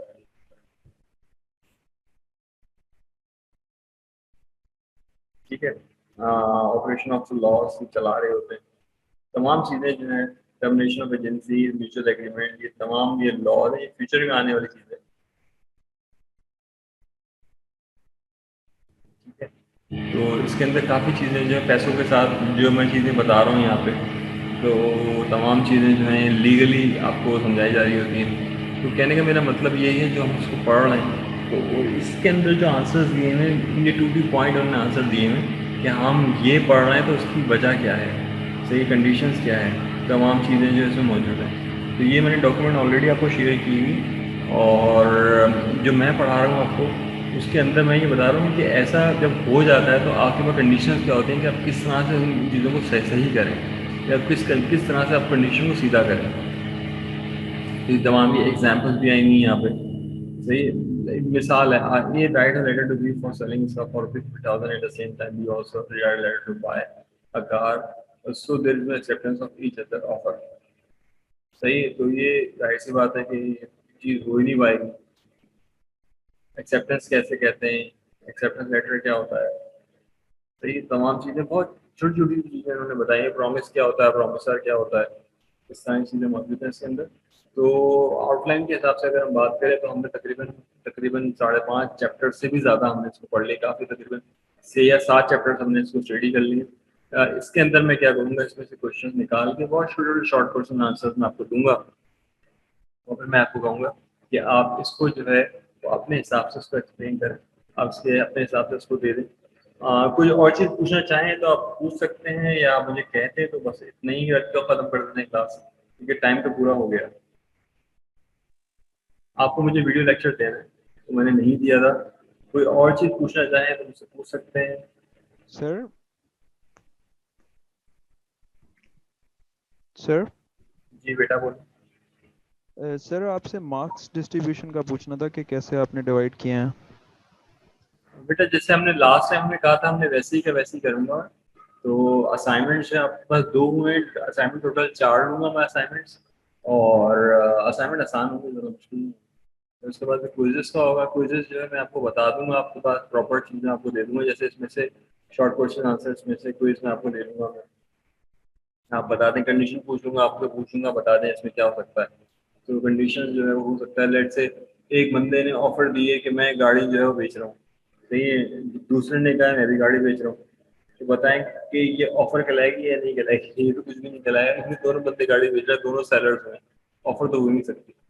तो इस तरह की छोटी छोटी चीज़ें इस बुक में से मैं आपको दूंगा मैं, तो आसान हो जाएगा, फिर मुश्किल नहीं होगा, मुश्किल चीज़ें नहीं बनाऊंगा मैं, क्योंकि आप लोग जो है आंसर्स कर रहे होते हैं, काफ़ी टेक्निकल आंसर्स आपके पास आ रहे होते हैं। तो इसमें जो है आज के दिन जैसे मैंने पढ़ा है, बोर्ड ऑफ डायरेक्टर्स का रोल जो है वो क्या है, उनको नॉमिनेट कौन करता है, तो जाहिर सी बात है स्टेक होल्डर नॉमिनेट करते हैं, ये क्वेश्चन हो सकता है। उसके बाद बोर्ड ऑफ डायरेक्टर्स जो है वो उनकी ड्यूटीज क्या है, वो होल रिस्पॉन्सिबल हैं प्रॉफिट एंड लॉस के, प्रॉफिट एंड लॉस के जो है वो उनकी उनकी ड्यूटी है कि करके दो। और कुछ चीज़ पूछना चाहे मुझे बता दीजिए। अटेंडेंस मैंने मार्क नहीं की है, ये मेरी थोड़ी सी गलती है, अटेंडेंस में मार्क कर दूंगा आपके पास, मगर आपकी देखिए आपके पास अभी भी तकरीबन 5 स्टूडेंट्स हैं, 8 स्टूडेंट्स हैं जो इस वक्त मौजूद हैं इस वक्त राइट नाउ। तो ये चीज़ें ना करें तो जाहिर सी बात है 61 में से 8 मौजूद है तो आपको अजीब ही लगेगा फिर। ठीक है, उनको बोले कि आपने अटेंडेंस मार्क कर ले तमीज़ से, तो फिर मेरे लिए मसला नहीं, मेरे लिए क्या प्रॉब्लम है, मैं उसको मार्क कर दूंगा। ठीक है, अटेंडेंस देख लेना क्या हुई अटेंडेंस, देखा। सर आपने जो पहले असाइनमेंट्स दिए हैं उसके मार्क्स आपने शेयर कर दिए हैं? नहीं, मैंने शेयर नहीं किया। मैं इसको बैठूंगा तो मैं सारे के सारे आपको बता दूंगा कि क्या है क्या नहीं, और आपको टॉपिक वाइज जो है प्रेजेंटेशन दूंगा 10 मार्क्स की, तो सही है सर, वो आप उसको मुझे कर दीजिएगा। अब बुरा नहीं होगा, अच्छा ही होगा इंशाल्लाह। I will try my level best कि किसी के साथ बुरा ना हो, और मैं चाहता भी नहीं बुरा हूँ, मेरे बच्चे बहुत अच्छा पढ़ के दिखाते हैं। अभी अटेंडेंस देखिए कितने उन्होंने मार्क किए थे आपके सामने, उन्हें 29 मेरे को देख लीजिए, ठीक है, आपके सामने ही ना सब चीज़ें। फिर टाइम पे अपनी अटेंडेंस, ये वाला तो देखें, ये तो कुछ है ही नहीं, 10 अप्रैल वाला देखें, इसने कुछ किया ही नहीं है ना, कुछ बॉदर ही नहीं किया कि हम कुछ कर दें। तो अब मुझे बताइए कि मुझे कैसे पता लगेगा कि बच्चे क्लास में हैं या नहीं। ठीक है, तो थोड़ा सा ये पुश करें कि सर मेरे एंड से आपसे कोई मसला नहीं है, मैं आपके साथ खड़ा हूँ, अगर आप मुझे बताएंगे तो अटेंडेंस मार्क करेंगे तो कुछ होगा ना, वरना मैं कैसे करूँगा। ठीक है, कमिंग क्लास के अंदर जो है हम एक छोटा सा क्विज ले लेते हैं, उस क्विज के अंदर छोटी छोटी डेफिनेशन होंगी, मगर आप मुझे रिमाइंड करवा दें तो आप एक डेफिनेशन भेज दें, मैं डेफिनेशन आपको भेज दूंगा, तो उससे जब पूछ लेंगे आपके पास लेट से 20 डेफिनेशन देंगे, 5 पूछ लेंगे उसमें से।